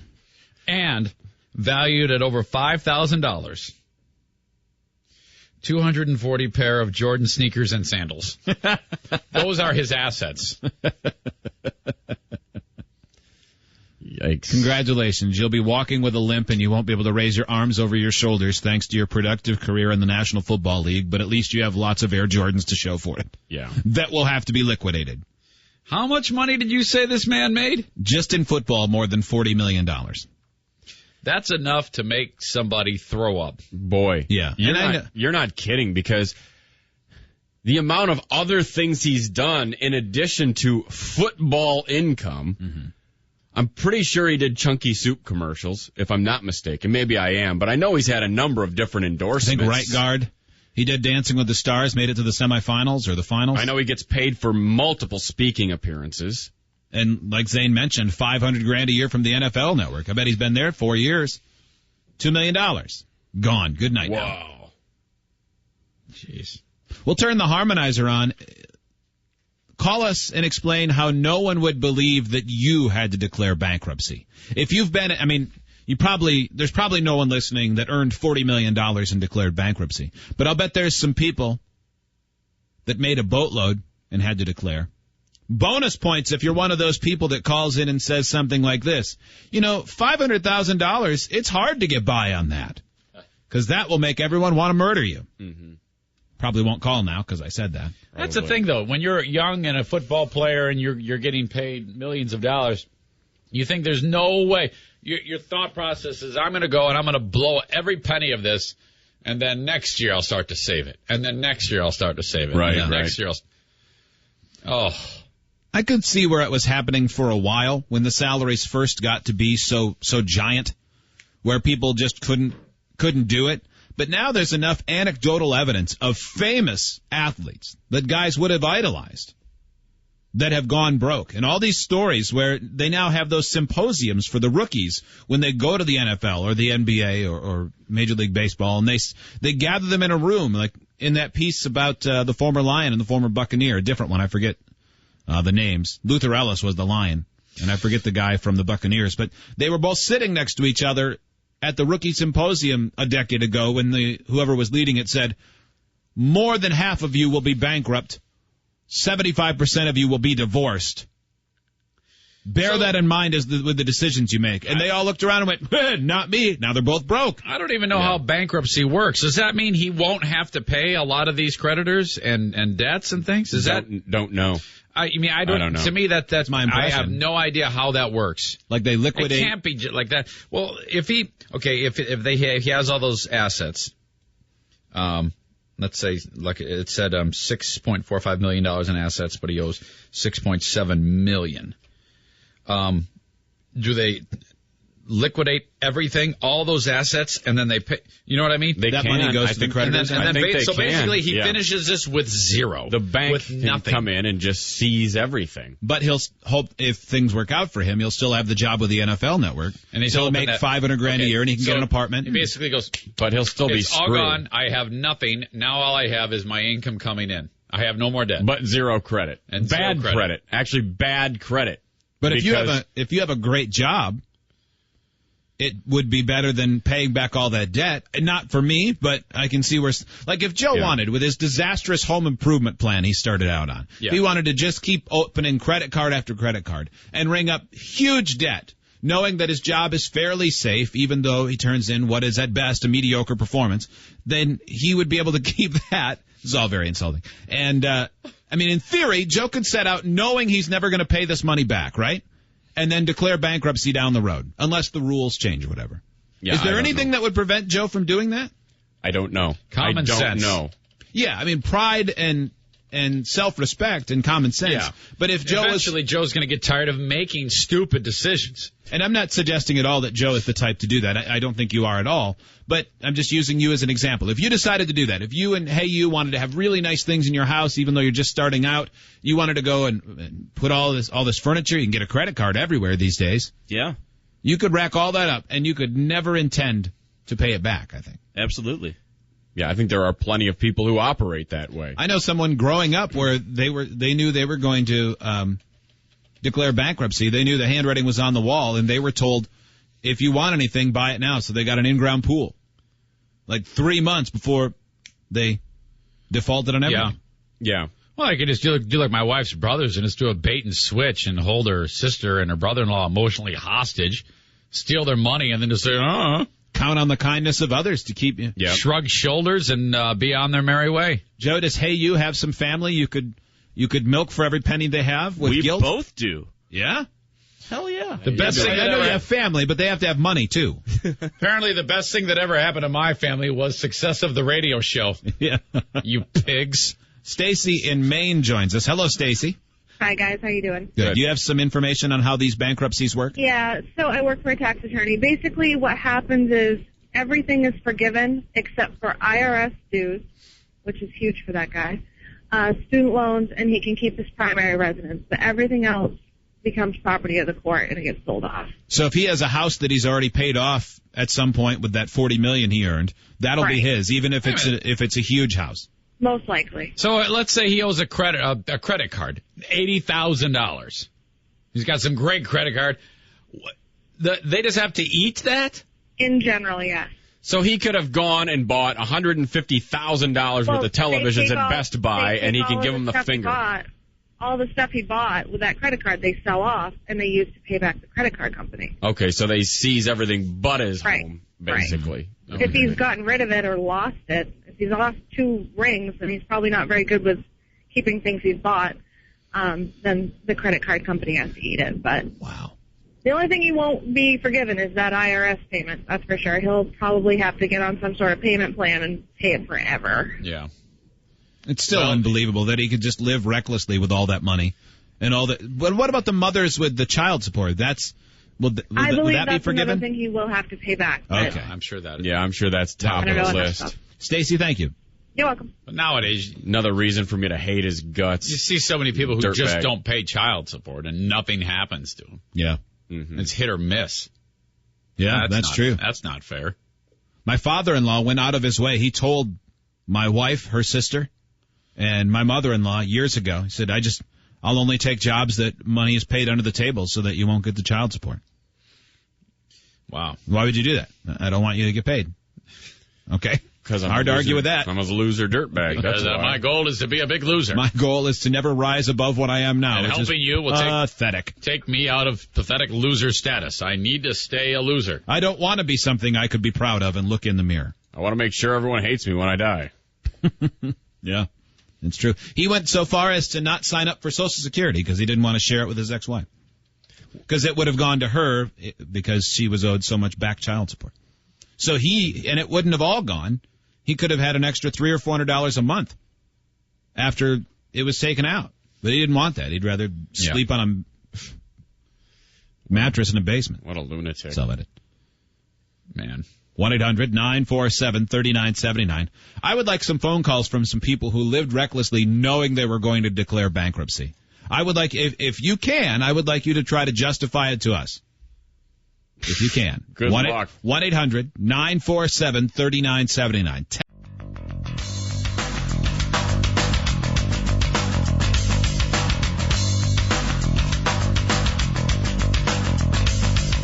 This is the Free Beer and Hot Wings Show. If you've done any of these things, give us a call. Anal, squirter, boner, cloud cape, or if you're a douchebag, or if you've done this, any homo, you can call in now. Or if you're free beer, rubber tree, you can talk whenever you want. And for my mom, she's juicy. Call in now. My favorite radio show of all time. Now, back to the Free Beer and Hot Wings Show. We'll get to your bankruptcy calls in a moment, inspired by Warren Sapp and his lavish lifestyle, which is now leading to bankruptcy for someone who earned more than $40 million in their career. Hey, they've been doing a big countdown at boneradio.com. That's our affiliate in Portland, Maine. You know, one of the top cities for hipsters, free beer. Mm-hmm. It's true. It was on the list. You go to their website, and then in the slideshow, the second one, it says they're back Friday, May 25th, 5 to 10, the Gold Room in Portland. That's next to Joker's, apparently. The Free Beer and Hot Wings Show live. Tickets go on sale April 9th, that being today. They were doing a big countdown on their Facebook page. Click here for details. Hey, I want to go, guys. I think I'll click here for details. Yeah. And so you do, and then it says, article, they're back, not available at this time. Fail! So... It sounded pretty sweet until just right there. Yeah. It was going great until there. So if you want details, you have to call the radio station and ask for Pat Collins. Mm-hmm. And then he'll get a step ladder and hold it go next to the phone, and he'll get up on the step ladder and pick it up, and he'll talk to you. Mm-hmm. And then he'll give you all the details that you want. Hey, Pat, someone's on the blower for you. Okay. All right. I'll be over there. So, yeah. I'd like to give you more elaborate details, but I can't because they don't have any. Mm-hmm. Maybe other people are having better luck. Yeah, I don't know. Yeah, maybe. So in the last segment we said we want someone who will justify the bankruptcy. Because ultimately everybody else gets stuck with it. You got stuff. You got to go on trips and vacations and buy nice things. And then sometimes, I'm not saying it's always unjustified when people do that. I think there are some situations, particularly the way the economy went, where you had a job that seemed like it was going to be, you had a career, and even if that job you had went bad, you were going to find another job. And then the economy went to hell, and somebody got sick. There are times where I think it's a necessary thing that has to happen. But that is very different than knowing that it's going to pot, and you go out and buy a bunch of stuff and stick it to everybody. Would you do that if you were going to die? I don't know. I don't think so. I don't either. I don't think I would. No, because I'd be ashamed.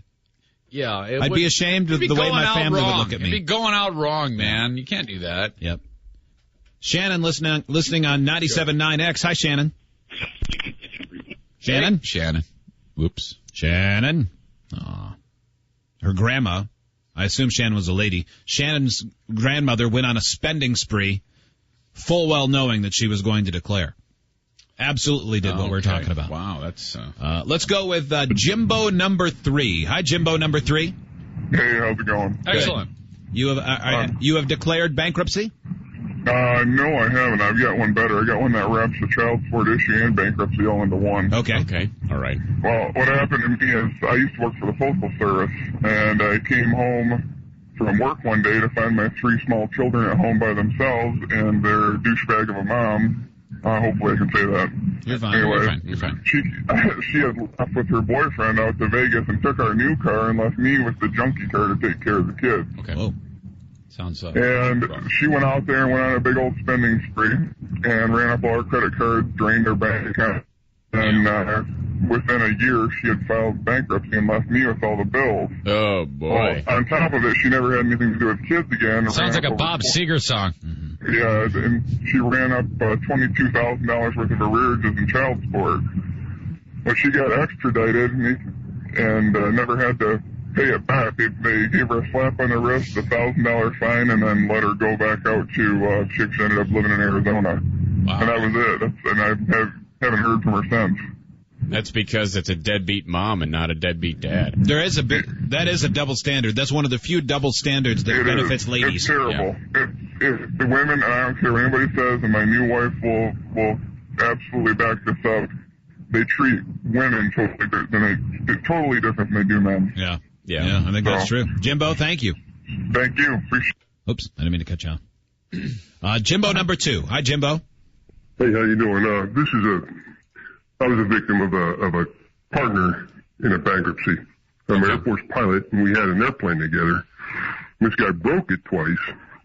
The second one needing extensive repairs went on for like 6 months. All right. And I go to pick up the airplane after it's fixed, and I paid for half of the repairs. The insurance paid a big boatload of money on this one. And then he was supposed to pay the rest. So I take the airplane and go on a few trips, flying and having a good time, and I get a call from the specialist that did this repair who says, hey, what's this about your partner declaring bankruptcy? I got a letter in the mail. I'm like, oh, my gosh. I have no idea. So I call him up, and his response was, gee, sorry you had to find out about it this way. So I argued about whether or not I had to find out about it that way. Yeah. Long story short, he's declaring bankruptcy, tells me it's okay, they can't touch the airplane, and we're going to be fine. So my first reservation was this guy thinks it's okay for the public to pay for his problems, but he could fly an airplane that cost about, at the time, gas was cheaper, probably about $80 an hour to fly. Oh, yeah. Man. Okay. So bankruptcy's public record. I get a copy of it, and it's disgusting. It's almost $100,000 for his kid's school. It's a $400,000 house. It's a brand new Mercedes for $60,000 100% on credit. So he was a guy that was 100% living it up well beyond his means, and common sense would have told him it was never going to work. Well, then it gets worse. There's like $10,000 to MasterCard, there's $6,000 to Visa, Home Depot, Lowe's, on and on, Best Buy, and it was like $700,000. Wow. Unbelievable. I don't know how he thought that stuff wasn't going to get touched. It sounds like they would have liquidated everything that this person had.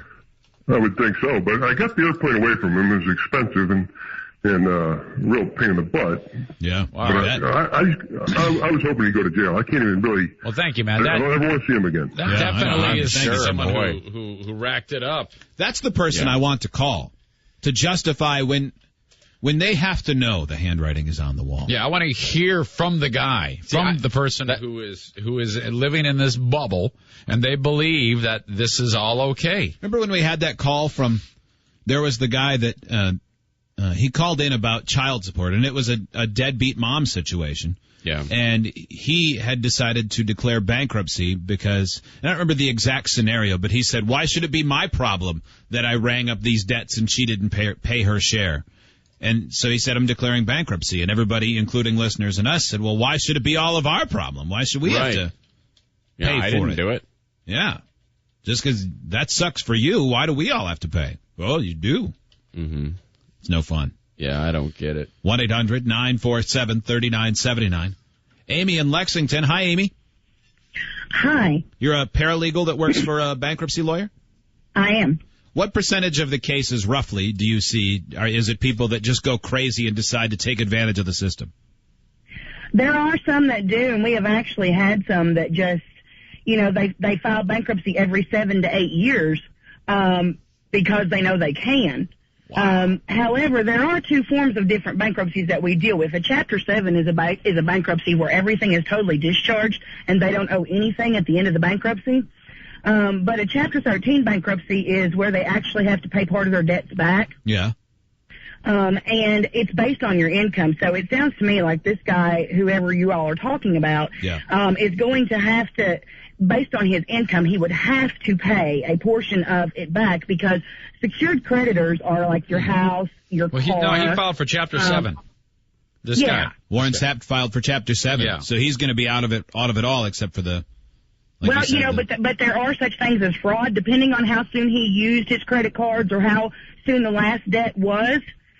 They can get him for fraud on those things. Yeah. It's in a certain time period of filing bankruptcy. So what happens with those people like you were talking about that declare bankruptcy every 7 or 8 years? Is there anything that gets them in trouble, or is that just they can do it as long as they don't care? I personally wouldn't want that lifestyle. I wouldn't want to think that I could go out there and charge everything up and live like that. But there are people that do. But however, you have to start over from ground zero again. A lot of times they have to start over in a new house. They have to get a new vehicle, so every 7 to 8 years, they're having to move or they're having to rent or whatever. If that's the lifestyle they want to lead, that's fine. But that's not the lifestyle I want to lead because it's a pain in the neck. I'm with you. I don't think it's fair. I don't think it's fair at all, even though I do deal with bankruptcies. There are people out there that deserve to get to file bankruptcy. I myself have filed bankruptcy several years ago, but I was in the situation. It was a divorce. He had all the debt. He filed bankruptcy. He didn't have all the debt. We were sharing debt. He filed bankruptcy, therefore put it on me, and I couldn't afford to pay. My husband was in Iraq. Those kind of things. Right. So. Right. Amy, thank you. You're welcome. Appreciate it. 1-800-947-3979. A couple people have emailed saying, this is great. I am more successful than an NFL future Hall of Famer. Yeah. Jeremy writes, do you think Warren Sapp really lost those rings? That's a good question. That is a good question. Better to say you lost them and still have them as a keepsake. Maybe he pawned them, or he is hiding them. That's always pathetic when you see somebody like that made the millions of dollars and then they end up pawning their memorabilia because of bad decisions. Yeah. Well, these guys are all idiots. That's why. It sure seems like it. Later this hour, it wasn't the best Easter for our own Steve. Yeah. We'll talk about that. Up next, it's the...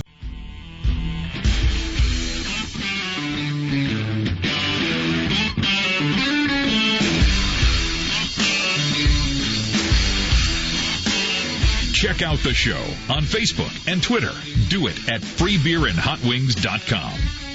Yet somehow you still lead the show. Extraordinary T-Bow. So excited about being a Jet. So excited about it. I'm very, very excited. I was really excited. I'm excited. I was excited about it. And that would be exciting for me. So I'm excited to be a Jet, and I'm excited to be here. I'm excited. Exciting thing. It's just exciting, and I'm excited. He was excited, and he was excited about working with me. I'm excited about excited about that. I'm excited about that. I'm excited about that. I'm excited about, and I'm excited about, I'm excited about the opportunity, and I'm excited about my future. How exciting it is. I'm excited to be a Jet. Excites me. I'm excited, and that was exciting. Just excited that I'm here. I'm excited. Wow. None of those were doubles. No, not a one. Nope. Skip, won't you let it go? A lot of backup quarterbacks have press conferences. But you rise, then you fall. Yesterday was not about football for Tim Tebow. It was about Easter. That was by accident, apparently, that that this whole thing came down with Tebow. Is that right? Yeah, it was just the first date that he had open to appear at this congregation. But drew in the big crowd. Big church near Austin, Texas. Mm-hmm. 15,000 people for an Easter Mass. I wonder what they would have expected if Tim Tebow was not there. It wasn't a Mass, was it? It wasn't like a Catholic thing. I guess it was just a celebration, yeah. Yeah. Mass is an outdoor service. Mm-hmm. Sorry to detail you on that, but I mean, if you got to bring it strong, you got to be accurate on that. I was not bringing it strong. I was, nevertheless, 15,000 people there. Mm-hmm. They busted out the lawn chairs. Tim Tebow talking about Tebowing, of all things. It's kind of crazy. I really don't think I was the first athlete to get on a knee and pray. And it's funny because I have actually had the same routine the last 7 years, and just this year they started calling it T-bowing, which I have no idea why. What do you mean you have no idea why? Don't be stupid. This year it just seemed to get popular. God, he sounds like a dork. He is a dork. He could quit football right now and make millions just speaking at churches the rest of his life. Mm-hmm. Or just speaking anywhere. Yeah. It doesn't seem to fade. No, not at all, man. It's been nonstop for that guy ever since he burst on the scene. Yeah. You know? Even when he was young at Florida. Isn't it pathetic that Bubba Watson wins the Masters and all anybody wants to talk about is Tiger Woods' temper tantrum? Yeah. It's true. Bubba Watson couldn't seem more likable. Yeah. But he's still not necessarily the lead story. This happened on Friday, too. Yeah. The deal with Woods freaking out, going bananas again. Didn't he say that he was going to start to respect the game at some point during this whole fiasco that has been the past 30 months? Well, when he came back last year, he made his return at the Masters last year. And that was the one where he was cursing himself out a number of times, and he had said, I think it's probably time that I start showing a little more respect for the way of the game. Right. But he has not been able to do that. You can't. No, he is who he is. Let's see. Baby. 2012 Masters, a bunch happened. 13th hole, Tiger Woods. Now Tiger, going with a fairway wood. For his career, he's 133. God. They always get the mics right on him. It's like miking a contestant on American Idol. I mean, it's gotten to be such sport to get him saying bad words. He's really good at self-tough talk. Yeah, he really likes talking in the third person. This is him on the 15th hole. Left to right, it's got to be the shot. Really swing hard. It's not even close. It's so hard. It's so late. Oh. Yes, I got hit by Tiger Woods' ball. I like that he's playing closer to like the way I do. Really swing hard. It really does sound like that. It sounds like us on about hole 9 of a scramble. Yep. Oh, come on. Really? I'm not even going to get that one. No. This is the last one. Drop another ball. Okay, forget it. You guys finish this hole. It's my 10th ball on 4 holes. Going home. Then there was the deal where he kicks the club, apparently.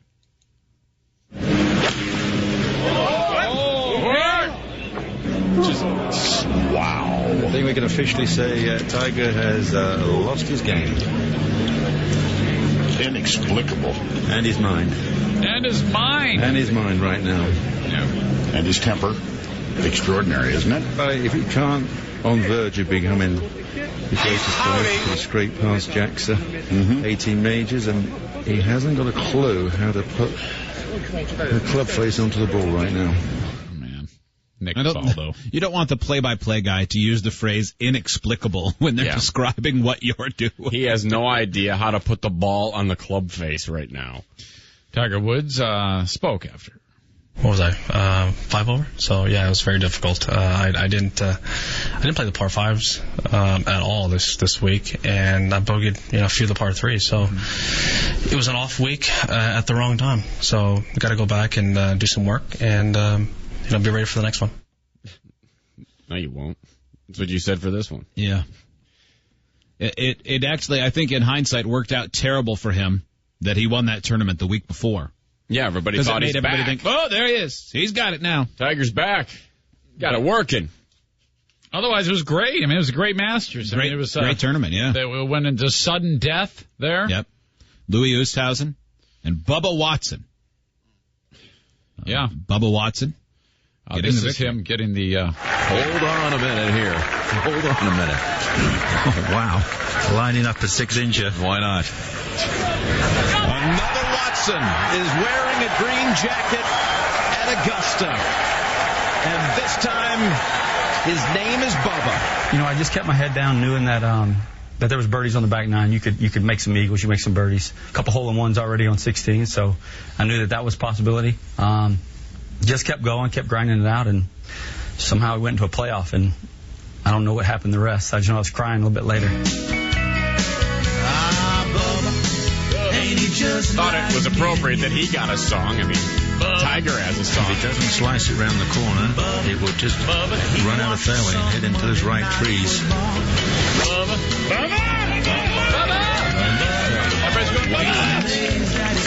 Remember, he did this earlier, too, and it made its way. Oh, that's indeed. It's gone down 60 yards into the trees.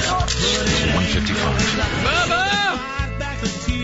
I never got this far in my dreams. It's emotional. To talk. It's a blessing. I mean, to go home to my new son, it's going to be fun. With $1.5 million in my pocket. Yeah. He just tweeted a little while ago that he keeps getting up. He's finally home. And he keeps getting up to see if the jacket's still in the closet because he can't believe it all happened to him. Hard not to root for a guy like that. Yeah, very Plus he has the song. What is this? What is this song about? Well, guys, it's the Bellamy Brothers, and it's about Bubba. Do you have Bubba Shot the Jukebox? That's another song not about him that says the word Bubba. Bubba right. Hyde. Here we go. Bubba Shot the Jukebox. Same artist? No. Mark Chestnut. You have a lot of songs about Bubba in your collection. Well, you got to say thanks to iTunes for that.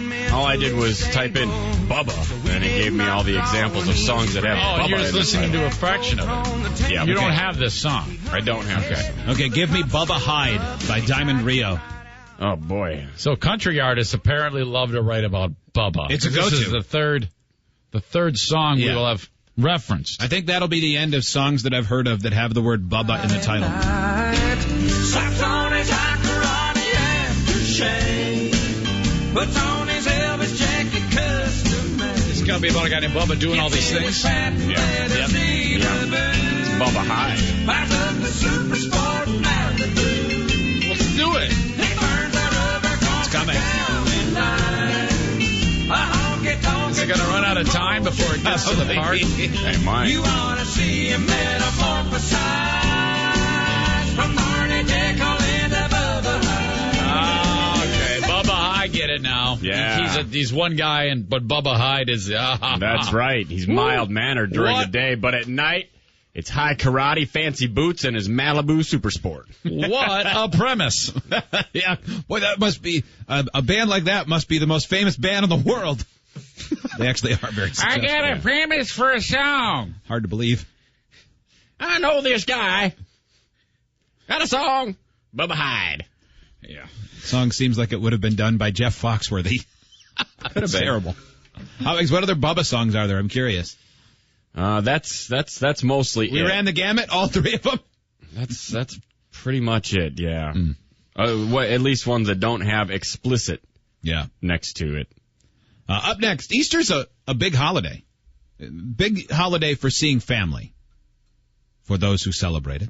Even those who celebrate it loosely, where it doesn't have the religious significance. I think it's a day to be with family. Yesterday was the first time that most of my family saw our baby. That was really, really fun. And they're better at holding him than I am, because yesterday morning he cried so much we saw his first tear. My family came and he was a peaceful baby all afternoon. So we need them to stay with us. When they were holding the baby? Yeah. Oh, okay. We need them to stay with us. It needs to be a loud setting, and he will be perfectly content. Are you still holding him like Tiki Barber, the way he would hold a football to keep from fumbling? Do you remember when Coughlin made him hold it really high and tight? Yeah. And he made him like carry it everywhere to keep from fumbling? When the pictures I've seen you holding him, you're holding him like this, with your arms almost up to your maybe. chin. I might still be doing a Tiki Barber hold. I might be. That's the safest, most secure hold. Yeah. In case someone tries to strip him. Yeah, you don't want somebody to force a fumble on your baby. You don't want Champ Bailey to punch the ball out. Yeah, I don't want my wife to go all Steve Tasker on me. I might be. I'm much more comfortable holding him, but that doesn't mean I'm not still holding him up high. But Hot Wings, you had a good Easter, no doubt, yesterday. Zane was gathered with friends and family. Joe was friends, not family. Just friends. Definitely not which family. Means you which loved meant it. I enjoyed it. Joe was with family and then tearing his house apart, never to have it fixed.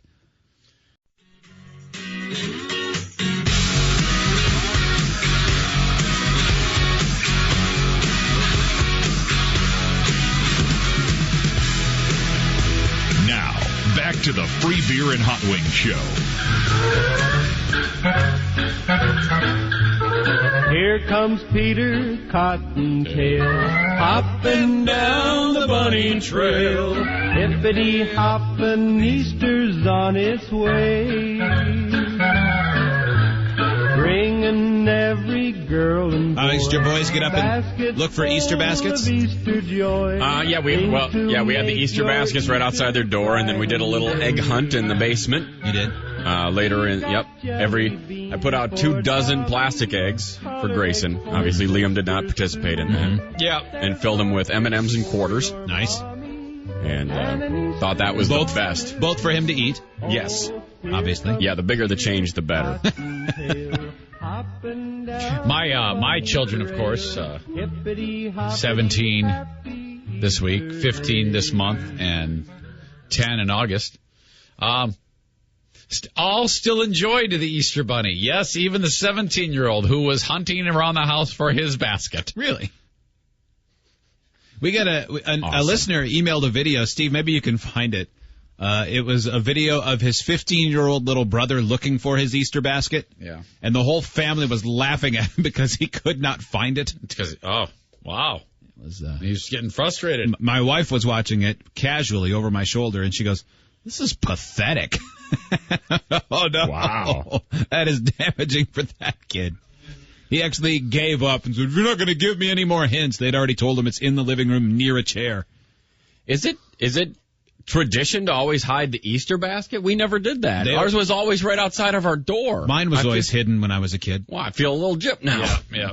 We'd hide eggs. Yeah. So we'd look around the house for eggs, but the basket was just right there at the door. I guess it made it easier to take our picture, though, because all of our doors were next to one another, so we could all come out. That's probably what it was. I had a nice harump moment when we were over at friend of the show, Kendall's house for an Easter party, and my wife was sweet enough to get Kendall's two children a little Easter present, which consisted of an egg filled with candy and a coloring book.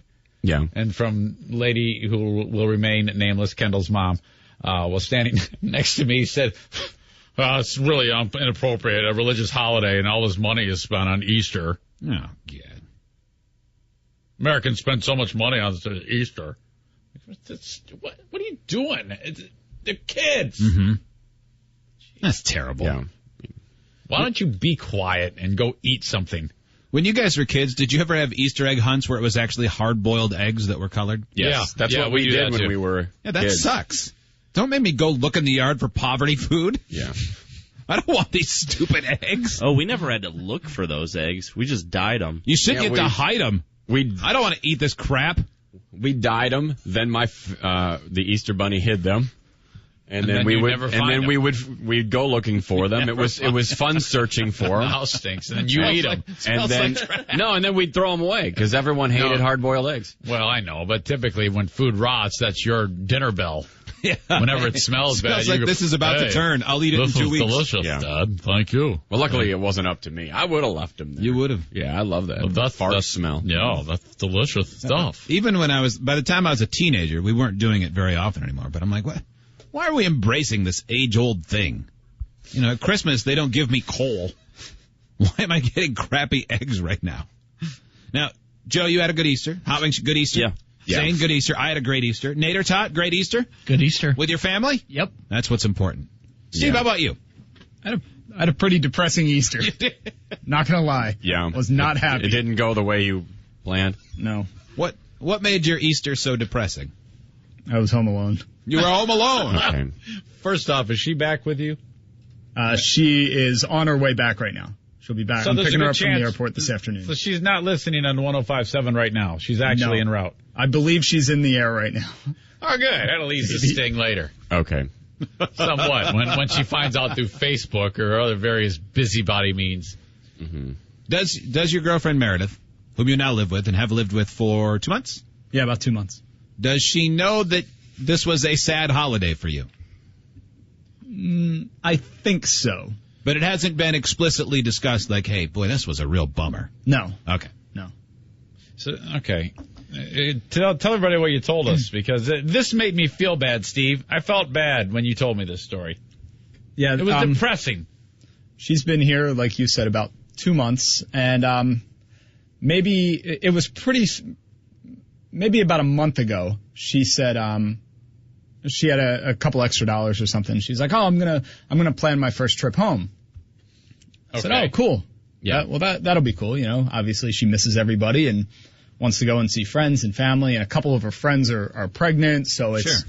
Okay. She just wants to go home for a visit. So I was like, "Oh, cool. All right, yeah. Let me know what the plans are." Yeah. Okay. She came home from work one day and said, "I booked my flight." Okay. And I said, "Oh, okay, cool. What are the details?" "I'm going home Easter weekend." I said, "Okay." Yeah. All right. Okay. Yeah. That's well, first a of all, holiday. Back this up. Yeah. Why can't you go on these trips? Oh, when she first brought it up, I assumed it was going to be hey, this is the weekend I want to go home. Do you want to go? Does this work for you? Okay, yeah. So all you right. thought there might be a follow-up to, Yes. I think I'm going to book a trip. Yes. Now, obviously, I wouldn't expect, she can go, if she wants to, she can go by herself, and sometimes it just wouldn't work out where I couldn't go, and yeah, that's cool, but it never really got to that point where there was even an option, because she just came home and said, "Yep, booked my flight, I'm going home for Easter." It's at that point you realize you were not going to be part of this trip no matter when it took place. Yes. So it was, all right, smell you later. So that's a double whammy. A, she didn't even consider you in terms of accompanying her, which for obvious reasons would be appropriate. And B, it's on a holiday. So you're by yourself while everyone else is doing stuff with everybody. You are 100% alone. Yeah. Oh, I see that Jersey social grace is going to stick with her a while, isn't it? The worst part about it was she left on Friday morning. On Thursday night, we're at the house and she's packing, and she says, "I really wish you were going with me." I said, "I wish you would have invited me. Maybe I would be." Oh, yeah. It's like she was rubbing it in. How did that go? When you that made her feel pretty bad. Yeah. Well, it should. Yeah. Yeah, I don't think she... It's a huge mistake. Somehow I don't think she realized that I was not invited. If this were I see. Now, I don't mean to throw your girlfriend under the bus. I do. These are just facts. But if this were a different scenario where a guy called in to the show and said, hey, my wife's upset. I want to see what you guys think. I'm going to visit my family and I didn't invite her on Easter. We would kill him. Yeah. And call him a cement-headed moron. Yeah, a guy would get killed for this. Your girlfriend's a cement-headed moron. Yeah. The only obvious response is to go somewhere without her and make sure she knows that you're doing it to be spiteful. Yeah, go over to Baldway's house for the weekend. Just, go like down the street. Well, it works out now because I don't know if you guys remember a couple weeks ago in the show video, I talked about how there's that big family vacation coming up this summer and she can't go on it. Oh, and yeah? I felt really bad and I didn't want to have to make that decision. Well, decision made. Yep. This is simple. Very, very simple. Now, Steve, I see on her Facebook that she just wrote, bye-bye New Jersey. Thanks for a great weekend. And people have commented. She did. That's and just now stupid. 2 people have commented, see you next month, see you in a month. Are you aware that she's going back there in a month, or is this news to you? No, people are coming here. Okay. That would have been a real kick in the balls. I just wondered. I was hoping you were going to go, what? That would have been amazing. Like she made plans while she was leaving for that? Yeah. I just realized why is it taking me so long to post something sideways on her Facebook about this? Here it goes. Yeah. Steve, it's going to seem like this day is 48 hours long. Yeah. Yeah. Sorry, I brought up Facebook, Steve. That's all right, though, because I had a great day yesterday. What did you do to celebrate Easter? I worked on my Jeep in the driveway and ate tater tots from Sonic for dinner. No one wants ham and family. I have my dog and a radio. Yeah. And a tater tot. It's okay. I had tots from Sonic. Yep. You had greasy fingers from your Jeep and greasy fingers from tots. Yeah. Isn't it funny how if you were alone on any other day, it's not that big of a deal. But when you know everyone else is gathered with family. Yeah. That's no Facebook good. is a real killer for situations like that. Because I go on Facebook and everyone's posting pictures. Oh, here's my niece in her Easter dress. And here's so-and-so finding Easter eggs. I don't know if she'll... I sent kind of a mixed message, Steve. It might not go over. She might not get it. Steve had a great time by himself. Sad face. Good one, moron. Oh.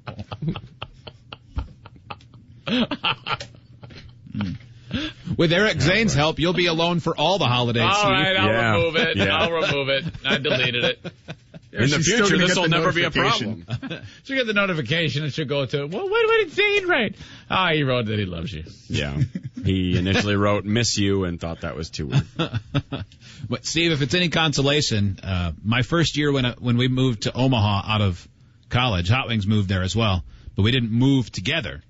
So on Christmas Day, the first Christmas away from my family, I got the phone call from my family. They were all gathered together, and everybody was there except me. I at least had something to look forward to. The Omaha Racers basketball team had a game on Christmas Day. Mm-hmm. So that was something to look forward to. I had no money, so there was no food in my house. I ate leftover SpaghettiOs with broken up charity hamburger I paid 50 cents for and took 3 hamburgers from the VFW on the weekend. And I had that for breakfast. But I looked forward to the free food at the Racers game later in the afternoon as I sat in my apartment watching A Christmas Story over and over again. Yeah. And when I got to the Racers game, finally at 5, the longest day of my life, they announced there would be no pregame meal because home team pizza wasn't open on Christmas. That's a day to spend with your family. Yeah. Yeah, it makes me feel so much better. It was the worst, man. I seriously went home and cried that night. What am I doing here? Why did I move away from my family? Did I really think $16,500 would make this all worth it? I thought I had gotten all that out of the way, though. I've been gone for like 3 years, and finally she moves in. First major holiday comes by, and she skips town.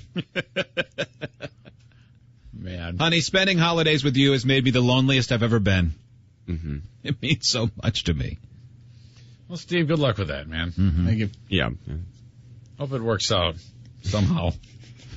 Colin writes, "Hey Steve, did you hide some eggs for yourself and then spend the morning looking for them?" Yeah. Was it the most fun you've ever had? I did eat a whole bunny. Hiding and looking for your own She's got the eggs. sensitivities of a dude. Does she have a penis?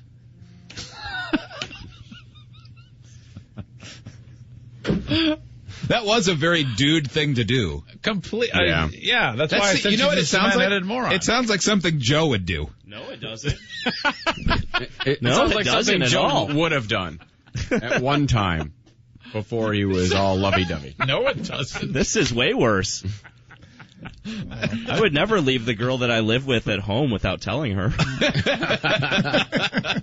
Well, you did claim to hide a ring in a wall once. I met the current girl. Yeah. I clarified for you, Joe. Yeah. I said the current one. Something you would have done in the past. Now do it with anger like you mean it. Oh, so if I had said, still would. this sounds like something Joe would have done, you would have said, agreed. Yeah. Okay. Yeah. To be factually accurate. Okay. In the next segment, what Hot Wings thinks, that comes up. Also, remember, I mentioned this before. There was a theory for a while that vaccinations were causing kids to have autism. And boy, everyone was so quick to jump on that because it fit. You know, it fit into the convenience of what could possibly be causing it because it wasn't the mom or the parent causing the trouble. It was an outside source influencing what happens to the health of a child. And it was just a convenient thing that everybody was quick to jump on board with. And there are still plenty of people that are still on board with that. Even though the science has been debunked. Absolutely. And the people that deal with autism have said that theory set them back a decade because they had to spend so much time researching, not for a cure or changes, but to try to see if that was true. Yep. Thank you, medical professional Jenny McCarthy. Well, there's something new this morning. Yeah. Do you know what it is? I do know what it is, and do you agree with me, Zane, that this will not get the same sort of reaction? I think your assessment of this situation earlier in the show was 100% accurate. There'll be hurt feelings, sadness, and nothing will be done. Not.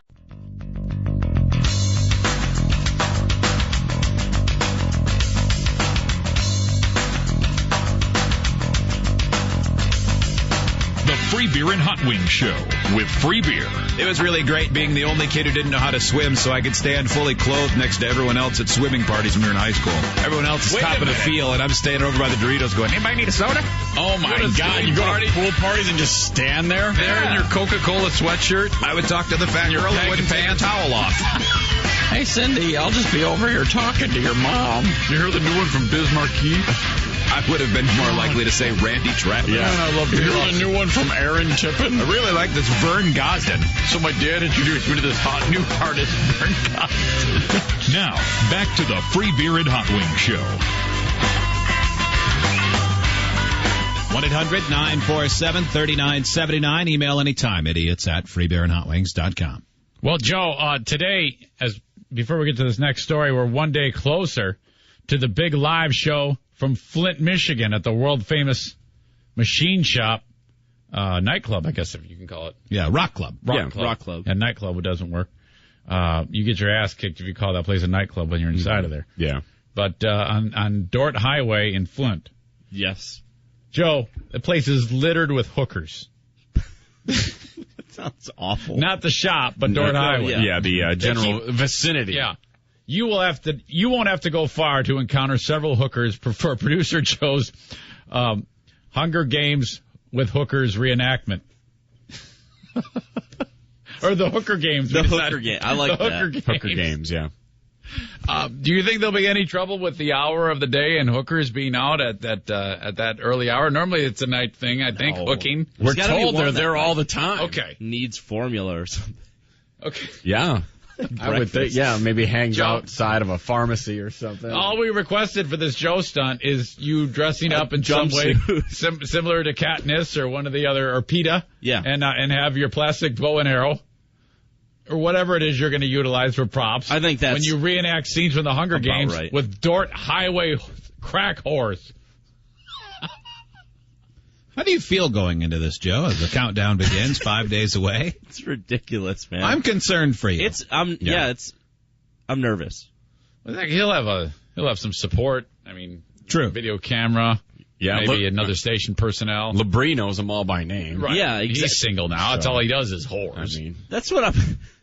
Figure he can intervene at any time.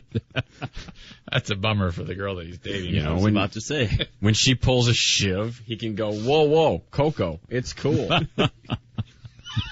Or, no sweat, Lavender. What if he calls him what his kid calls him, Sattermom? Be cool, baby. Do it. I don't know. Play Hunger Games. Coco and Lavender.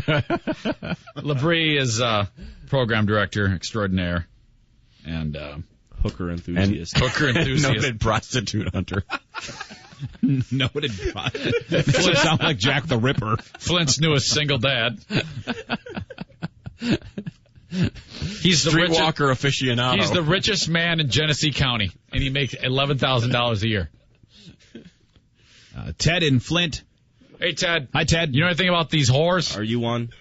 I am not one, no, but I worked second shift on Dordt Highway for like 5 years. Yeah. And there was a guy. First of all, 90% of the hookers on Dordt Highway are men. Oh! There was this guy, he was 6'10", his Adam's apple was huge. 90%? That's okay, well. That explains Labrie being there. But no, machine shop's an awesome place to go. That's true. Mm-hmm. But, yeah, Joe, he might want to pack some heat or a knife or a bazooka with him. Well, he's going to have a bow and arrow. Yeah, and he's packing heat. Thank you, Ted. Yeah. All right, Joe, did you hear that startling revelation? That I did. Stone cold fact. 90% of all hookers on Dordt Highway are men. Mm-hmm. And I should carry a weapon. Should I have to kill hookers? Yeah. Kill them so they don't kill me. No, defend yourself. You don't have to kill Walking them. Dead style. Yep. Dude. I laughed so hard I got the hiccups during that. I can't get rid of them. Every now and then I keep going. Okay. Pretty exciting, Joe. It's very exciting. That's this Friday. Yeah. Okay. I got to go pick up a jumpsuit today. Some type of costume. Bow and arrow. Yep, you need all of those things. 1-800-947-3979. Email anytime, idiots at freebeerandhotwings.com. Because I'm fat, come on, you know I'm stupid. This story is not going to make people happy. Yeah, especially if you're a blimp and pregnant. This story from ABC News. Those guttural screams during that song get me every time.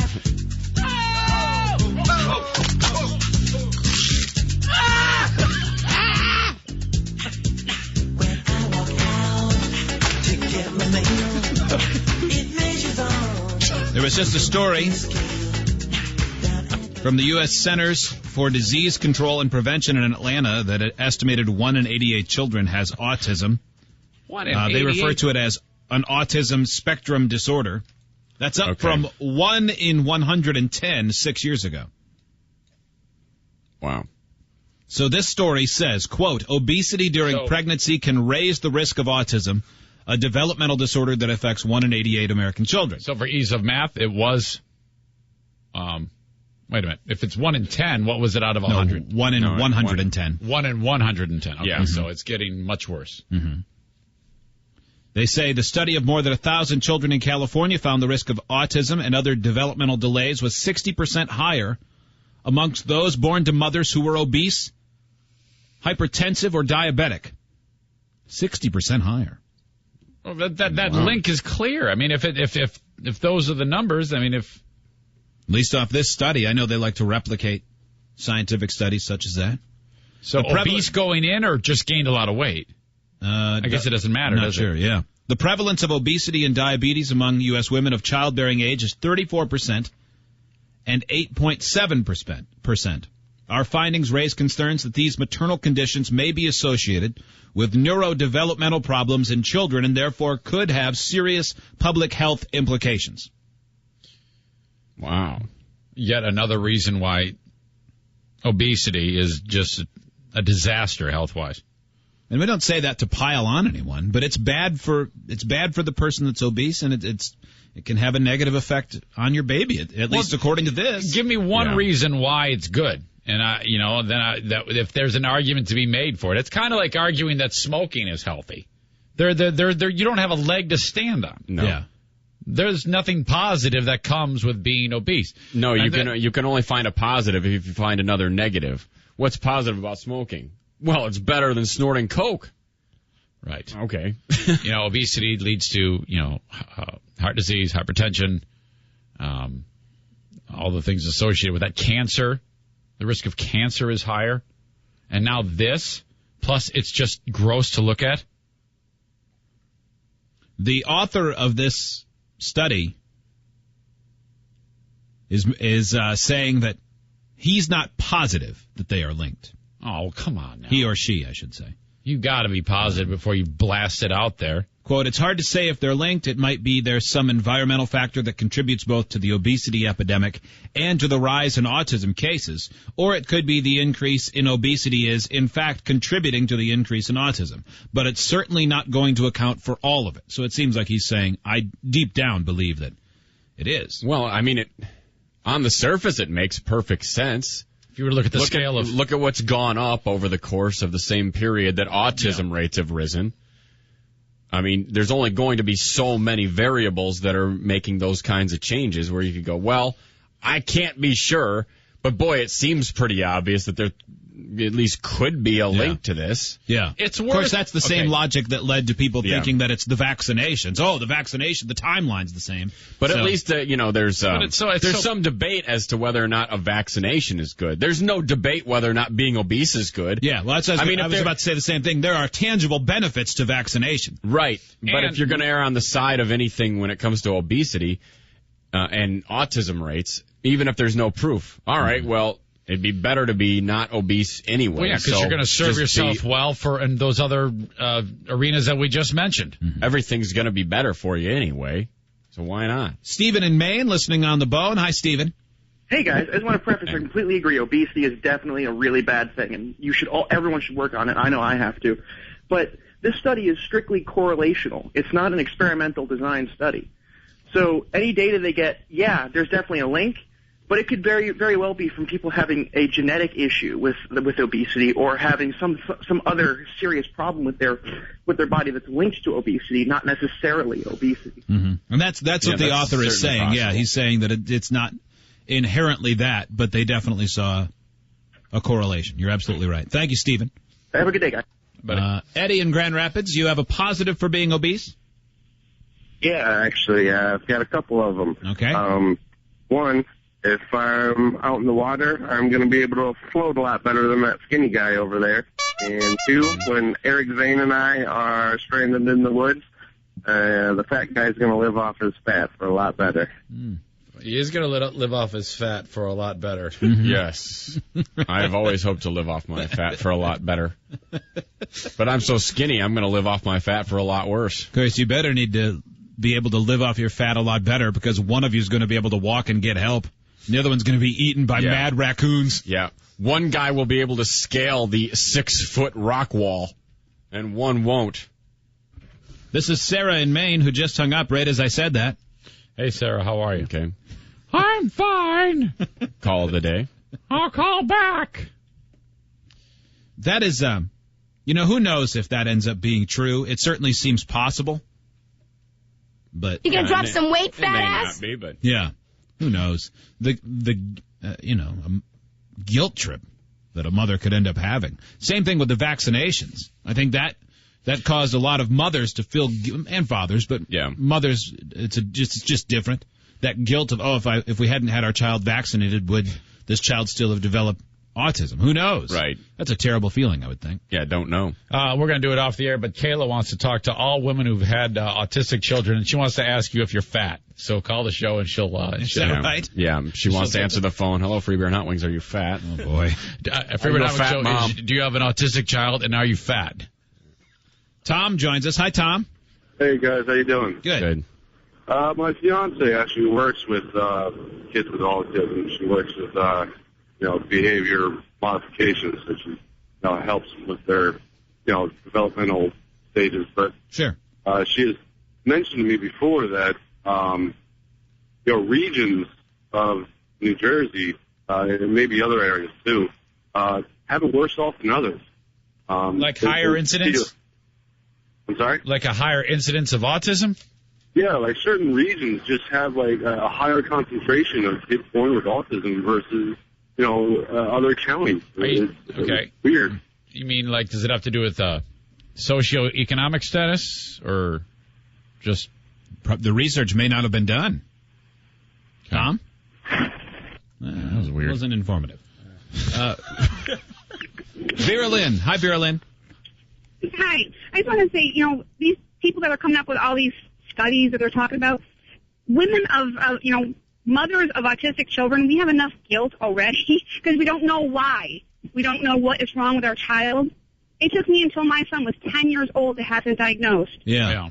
And now they're talking about all this, it was because you did this, because you did that. Yeah. It's not right. Well, why isn't it? If they were able to find out if they could find out a clear correlation to it, wouldn't that help in the future towards people who, let's say they wanted to get pregnant, they would then lose weight in order to ensure the healthiest child possible? Doesn't that make sense? Well, they have done medical studies that show that obese women do have difficulty getting pregnant. So, they should throw that into their study also. Yeah. I mean, I can see why it would make a mother feel bad, but at the same time, they're doing it not for that purpose. They're doing it to try to, help others. Vera Lynn, thank you. Yeah, I mean, changes are made all the time. I mean, our parents used to think they weren't doing us a favor unless they were beating us enough. Yeah. I mean, it's just that's how it's... Spare the rod, spoil the child. You think you're doing the right thing. Maybe you're not. Times change. Outlooks are different.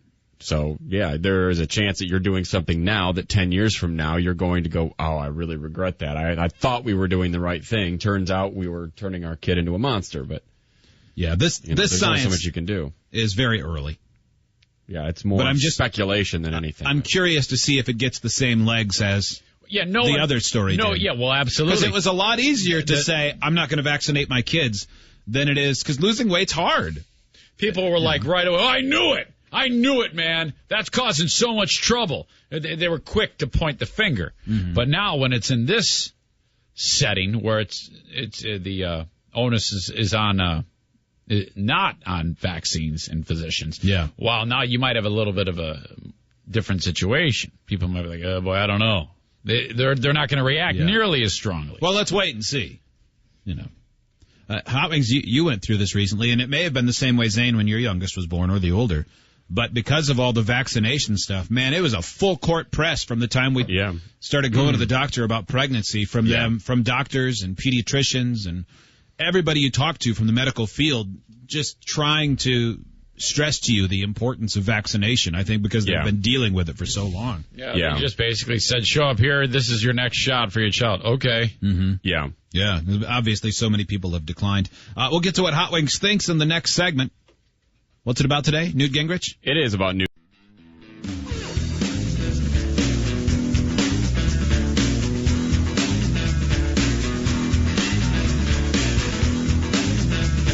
Check out the show on Facebook and Twitter.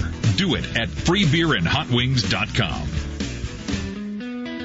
Free Beer Hot Wings, sad news is Mike Wallace passed away from 60 Minutes. Yep. Over the weekend. Did you say it was 93? 93 years old. Yeah. Yep. They, Morley Safer delivered the news last night on 60 Minutes. We have the sad duty to report the death of our friend and colleague, Mike Wallace. Mike died last night at age 93. For more than 6 decades, 4 of them on this broadcast. Mike is as dead as a feeling in my tongue.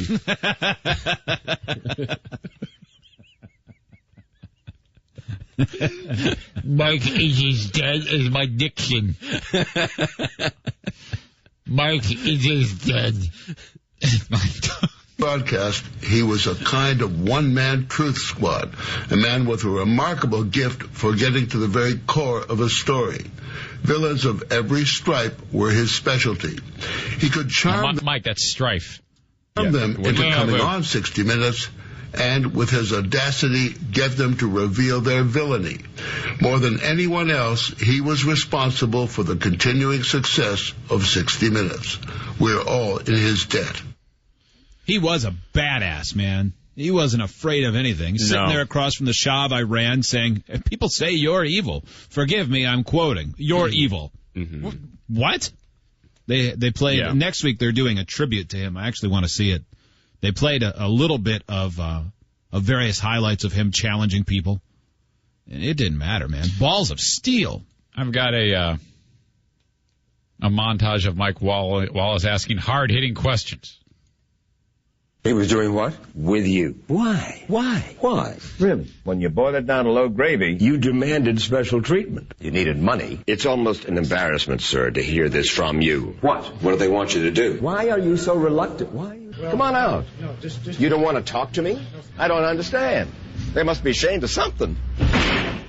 2005, he interviewed Louis Farrakhan. Louis Farrakhan did not like some of the subject matter. Got kind of weird. It is the most corrupt nation. Talking about the nation of Nigeria. That I have ever covered. So what? 35 years old. That's what that nation is. Now here's America, 226 years old. You love democracy, but there in Africa, you're trying to force these people into a system of government that you just have accepted. 30 years ago, black folk got the right to vote. You're not in any moral position to tell anybody how corrupt they are. You should be quiet and let those of us who know our people go there and help them get out of that condition. But America should keep her mouth shut. Really wound him up, didn't he? He seems a little fussy. Somebody needs a nap. Jeez, you sure are grumpy. Wow. They showed a clip this morning of Mike Wallace interviewing Nancy Reagan after her husband had passed away, and he was grilling her about what Ronnie, I think it was after he passed away. It might have been just after he was no longer available to speak publicly because of the Alzheimer's, but he was asking her what he knew and how much his involvement was with Iran-Contra and the Iran-Contra affair. Mm-hmm. Man, she, you know how some people can stare a hole in you while they smile at you? Where, through their smile you can tell that they want to tear your face off? Nancy Reagan was terrifying. So then he followed it up with a question about why she and Ronnie were going to get $2 million for going to Japan for a week. Oh! She replied with, you didn't really need to ask that question, did you?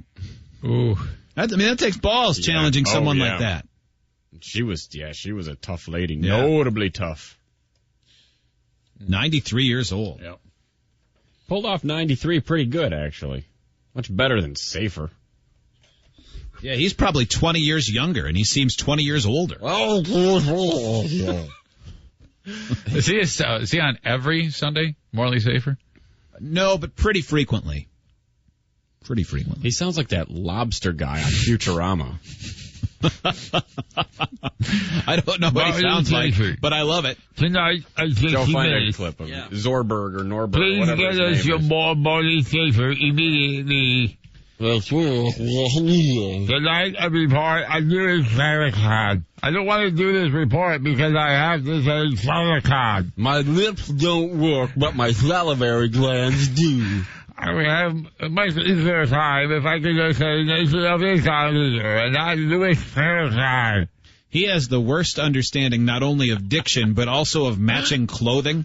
When he does stories, he will regularly have like a solid color jacket on, often with a checkerboard shirt, then a tie with stripes, and then he'll tuck a handkerchief into his pocket that is another complete, like a paisley pattern.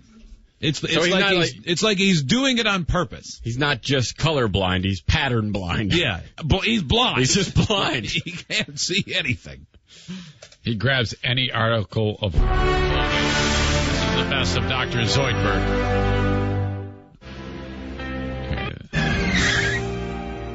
That's where I'm meeting Uncle Zoid for lunch to discuss my Hollywood dreams. Next time you see me, don't be surprised if I've eaten.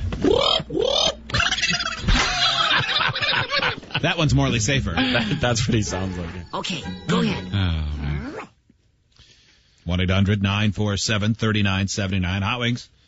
You have a sponsor for What Hot Wings Thinks, so I know. you can't mail it in today. Who is it today? Who did we sign up? What Hot Wings Thinks brought to you by Cheetos. Take a Cheetos break with Cheetos. You better believe it. Well done, Hot Wings. Best snack food in America. Well, yeah. Who could argue? Here's what Hot Wings thinks. Hot Wings. What Hot Wings thinks. Free beer, Zane and listeners. Walking wind donut Newt Gingrich was on Fox News Sunday yesterday, admitting that he has no chance of winning the GOP nomination, and yet will not drop out of the race. And that's because he wants to continue promoting domestic oil production in personal Social Security savings accounts. How can someone who is considered so brilliant by so many be so dirt clump dumb?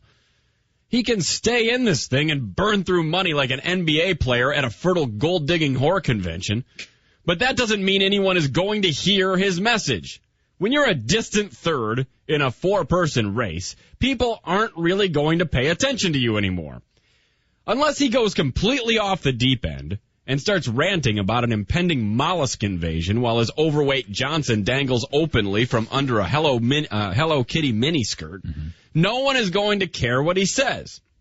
It's all about popularity and feasibility. Gingrich has no chance because he has neither of those things. I have a better chance of becoming a sandwich. For a guy who likes to hammer home fiscal responsibility, you'd think he'd quit while he was ahead. And by ahead, I mean $4.5 million in debt.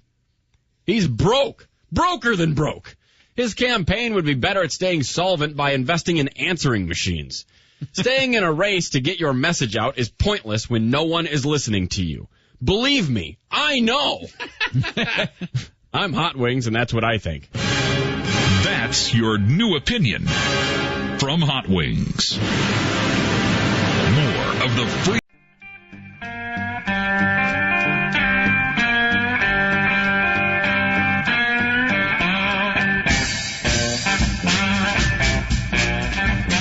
Email the show, idiots at freebeerandhotwings.com. 1-800-947-3979. You can email idiots at freebeerandhotwings.com. It's a video you can see at freebeerandhotwings.com right now. It's a Greek television host. And Greece, if you saw 60 Minutes last night, their unemployment rate is 23%. The whole country's gone to hell. Germany is writing checks to cover them in the European Union because they're afraid that Greece will go bankrupt. And if they do, they think it'll ruin the whole world's economy because there's never been a Western civilization democracy that's defaulted on their loans. And the Greek people are fairly laissez-faire. But so there's been a lot of civil unrest. They're lazy? Yeah. Yeah, that's basically, they stopped just short of saying that. But even the Greek guy on there said, yeah, we just sort of count on things to work out.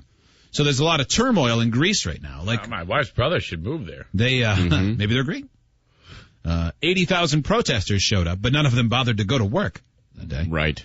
But this Greek television host had a neo-Nazi on there, and they were explaining that the Greeks are still, I'm sure in lots of Europe it is, but the Greeks are still very sensitive to what happened to Greece during World War II. And so any Nazi reference is a really big deal. So having this Nazi on there, well, what the television host and the neo-Nazi guest didn't know is that a bunch of protesters were in there just waiting for him to be introduced. And when he was introduced, they pelted the host with eggs, Greek yogurt, and other stuff that they just all snuck in to throw at him. Listen, as you can tell, obviously, when you know what hits the fan, and you'll hear the splatter start to hit everything, especially the host. Γίνεται για όλη την Ελλάδα και για όλα αυτά τα κοιτάσματα. Listen for a second. There you go. That's all egg. Everything you hear is egg hitting this guy. Just nailing him in the screen. If you check out the video at freebeerandhotwings.com, the host actually stands up to almost like he's giving them a better target to throw at. He gives up is what he does, which is incredible. And you'll see that their security is terrible. Also, direct them to the website about this video about the community college baseball cheap shot, too. Oh, this is a brutal cheap shot. Have you seen it yet? I haven't. Oh, man, wait. And you'll know where to look because a little arrow pops up. Is there that any points sound to the at all to person, it? I don't remember if there's cursing on it. There is. So what's going on? Something happens that's a fixed camera behind the plate, but something happens down the first base line, maybe a play at the plate of some sort. And so the teams start to come together. So you know how benches clear in baseball, and everybody sort of comes together. No one appears to be fighting. But the one guy that moved from first to second on the play is standing on second base. He does not leave the base to go join the fray. Everyone else collapses towards first base. Meanwhile, the left fielder for the team on defense comes barreling in at top speed and runs through the guy standing on second base who has no idea that he's about to get completely drilled in the back. He got speared badly. He's standing as nonchalantly as if he were waiting for a bus at Disney World. Mm-hmm. He's completely oblivious because nothing's going on except this melee, some kind of an argument going on the first baseline. And he's just standing there. He got hit so hard, the back of his head touched his Achilles tendons. Yeah. He gets broken in half.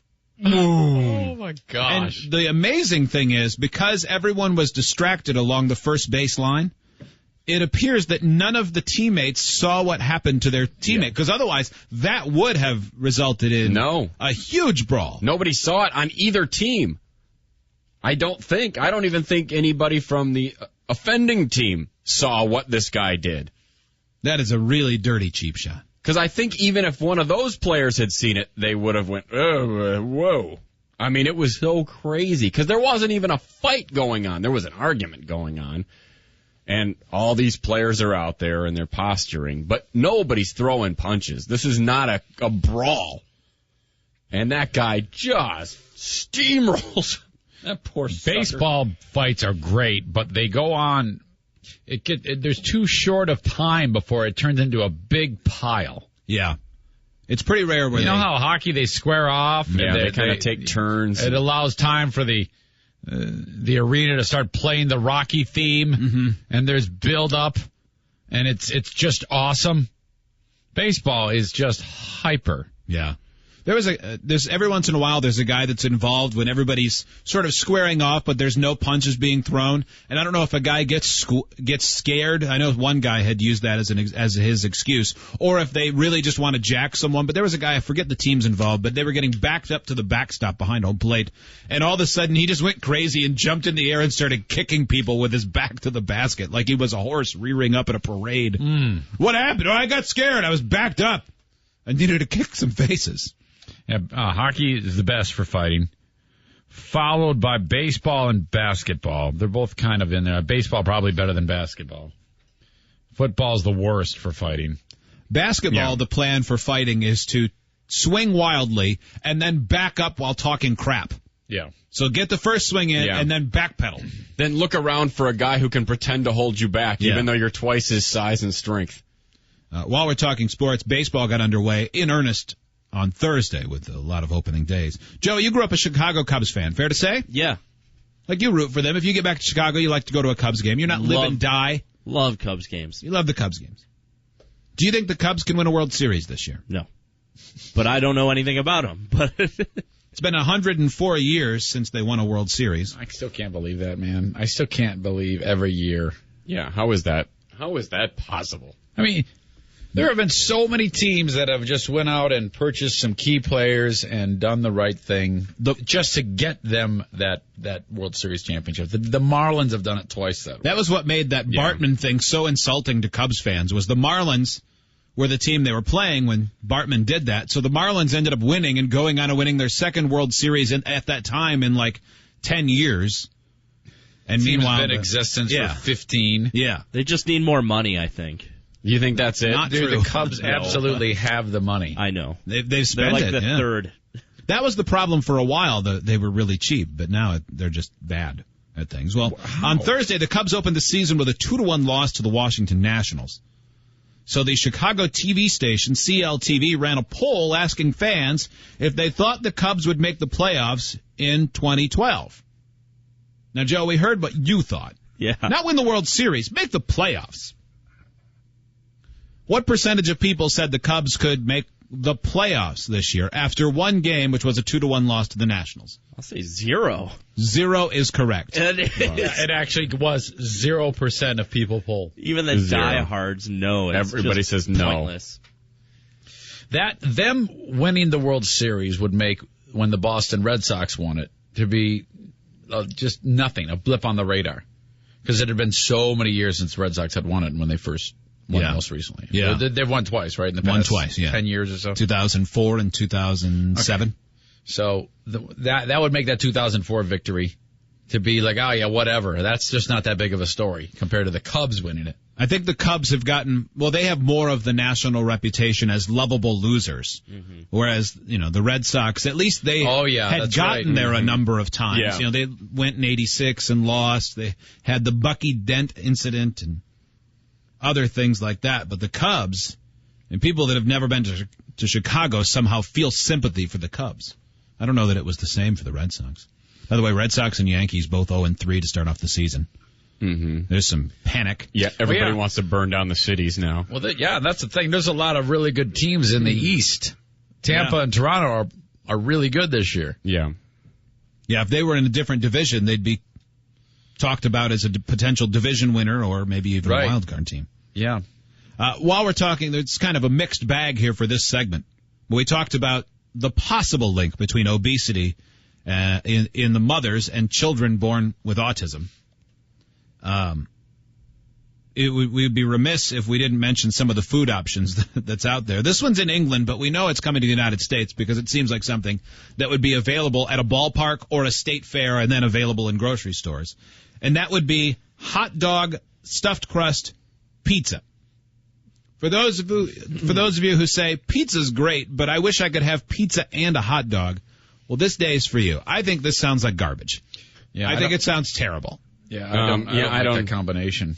Just the combination doesn't sound pleasant. Pizza does not need to be improved for me.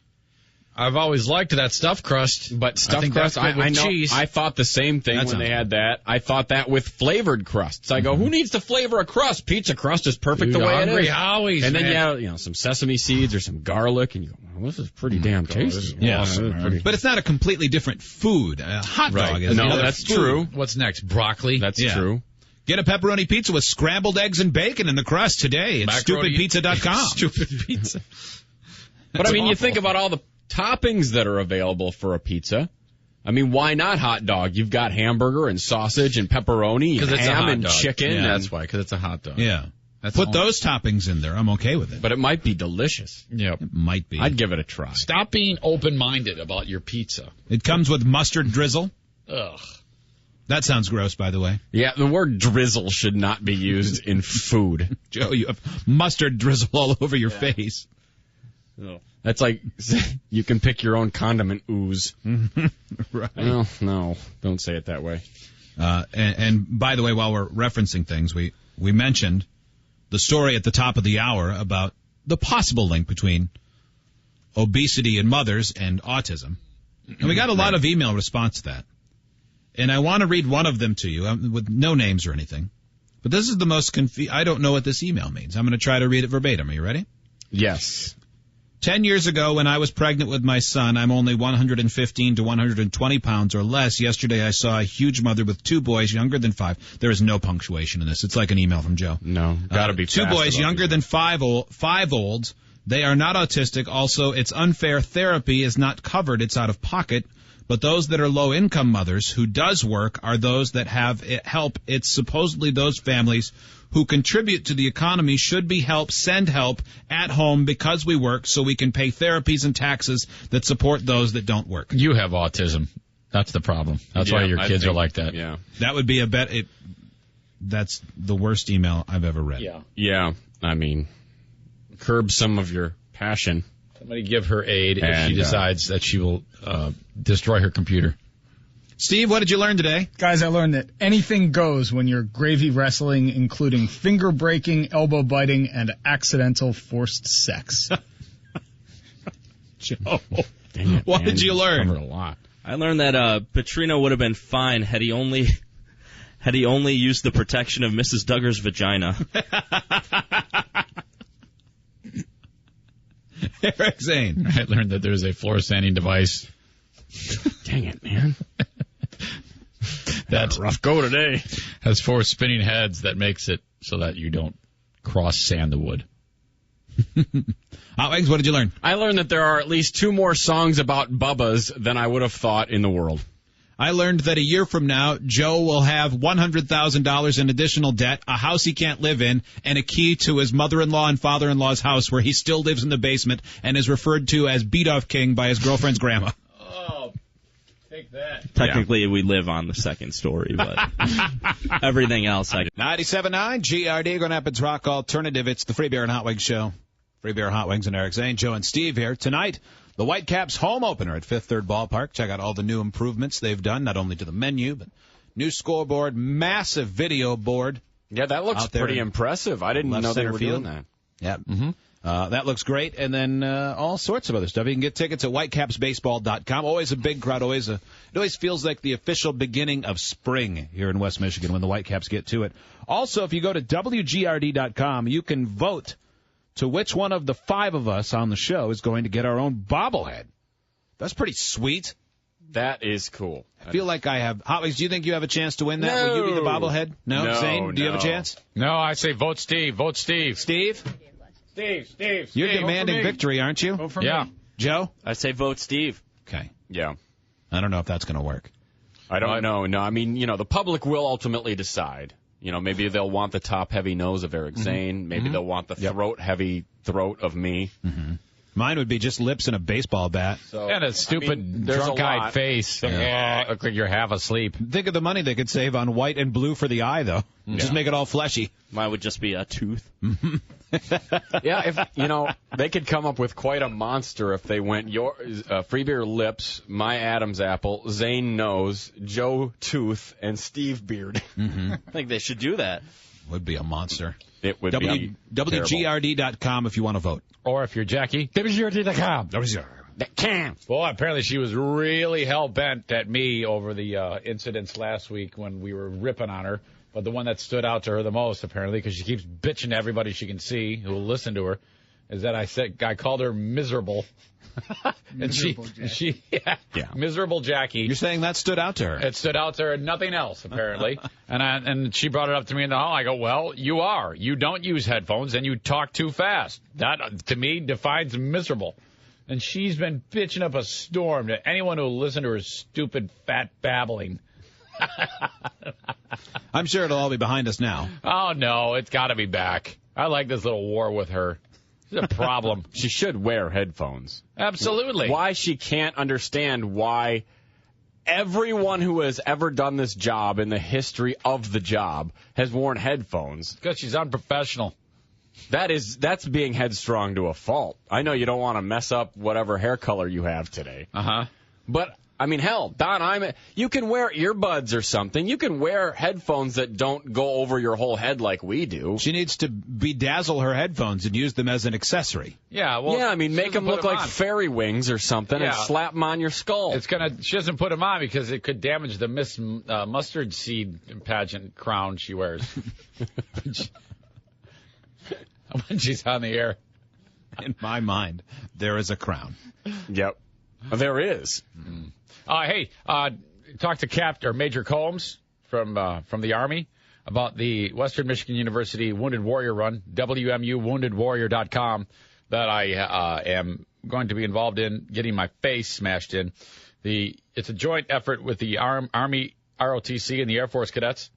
Mm-hmm. Every one of them that beats me in this race, he or she will have a fluorescent armband.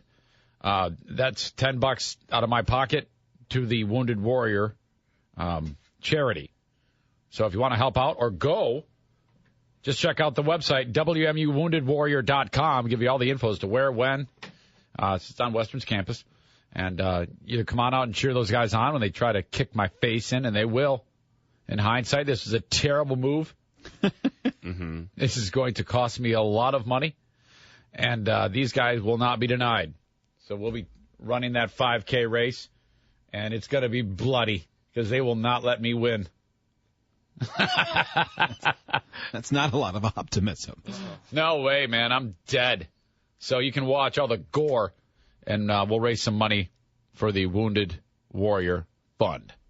Sound good? Very And good. we have a guest host. We have guest hosts. For the afternoon today. Yes, Jackie will be in here ruining this interview when Waylon shows up. You think she'll have headphones on this time? No. No, and she'll have Waylon go in the other room. Hey, Waylon's here.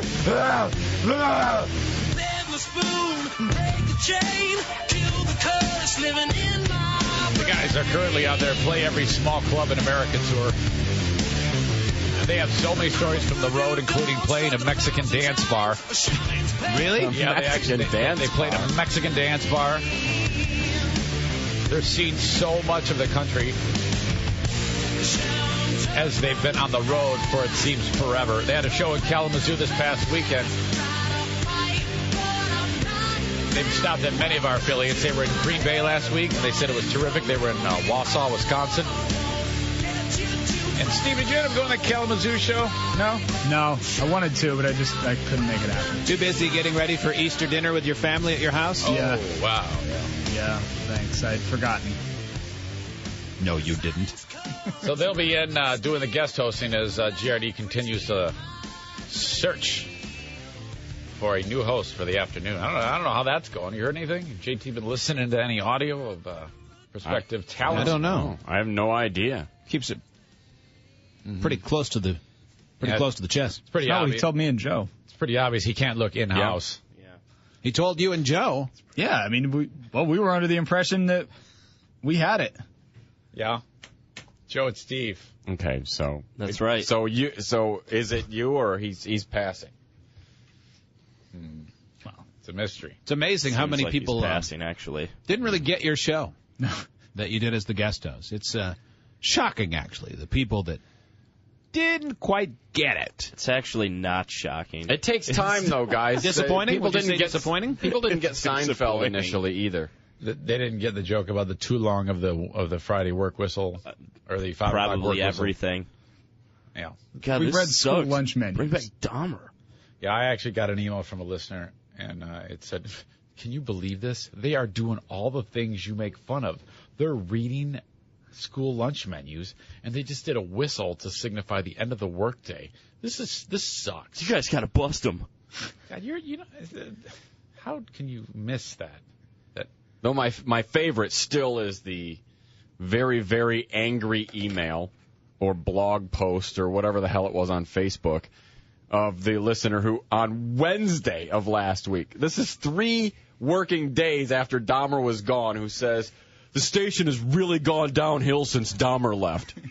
You just lost a listener. Well, he's been gone less time than he would be if he just took a vacation. Yeah. I don't think it's... Now, it may very well be on its way to going downhill It did. permanently. But that guy should have given it a couple more days. days. A little fast to make that kind of conclusion. Don't you want to stick around to rub it in a little? Yeah. Then there were the people that when Dahmer made his big announcement, and he specifically said on Facebook, this was my decision, GRD wants me to stay, and the idiots are still replying, way to screw it up, GRD. GRD, how could you loose him? And Loose. I can't tell you how many times I've seen posts from GRD listeners who spell the word lose Loose. Mm-hmm. Yeah, that really bothers me. It really bothers me as well. I wonder if those people watch The Biggest Loser on TV when it's on NBC. I don't know. Maybe What? they used to be fans of Lose Wendy. Could be. She was here. Yeah. Could be. It's too bad so many of our most vocal listeners are yet the most stupid. Yeah, the madder the email, the stupider the writer. How come the ones that, you know why the ones who actually have brains don't email? Because they don't have time. Well, and because they're busy and they have more important things to worry about because they're bright people. And they understand how the world works, too. These stupid blood-sucking maggots that email these stupid comments like that and post them on a Facebook, they need to be eliminated. Eliminated. You need to fire them from being listeners. Yeah. You're the worst. We should start handing out some firings. We used to fire people from listening. Banned. You're banned. Yeah. You're banned from listening. Mm-hmm. And the dumb ones would always believe it. Oh, okay, yeah, okay. Well, hey guys, when can I come back? When is the banning over? I can't believe you guys banned me. I'd really like to listen. Please unban me. You're terrible. Well, then, speaking of stupid, a combined 2 high school degrees from band members of Waylon will be in. Is that true? Maybe. Might be true. I may not have been able to talk about that. I'll bet it's not even 2 of them that got it. I bet one went twice because he didn't know he finished the first time. Yeah. Jeez. I know Stinky Dean sleeps with his parents. In the same bed. Still co-sleeping after 30 years. Jeez, at the Battle Creek show, he was breastfeeding to get sustenance. Off his dad. He hates dried ketchup, but doesn't mind man hair. What a trulish, gooning human. Wait, what? A what? What? A trulish, gooling human? That isn't what I wanted to say. You said trulish, gooning human. It came out weird, didn't it? I don't even know what I was trying to say. It came out pretty weird. You said it with authority. Sounded right to me in my head. It's like you loosed your marbles on that one. Turnabout's fair play, I guess. Well, JT's in next. He is truly, trulish, and gooning. Now I know what it means. We'll see you later. I don't know what if did he's you say? I don't know if he's really in next. It doesn't matter. No one's listening anyway. I know he is TRD and it's playing music. Now. No one cares. As far as I know, when I hit F9,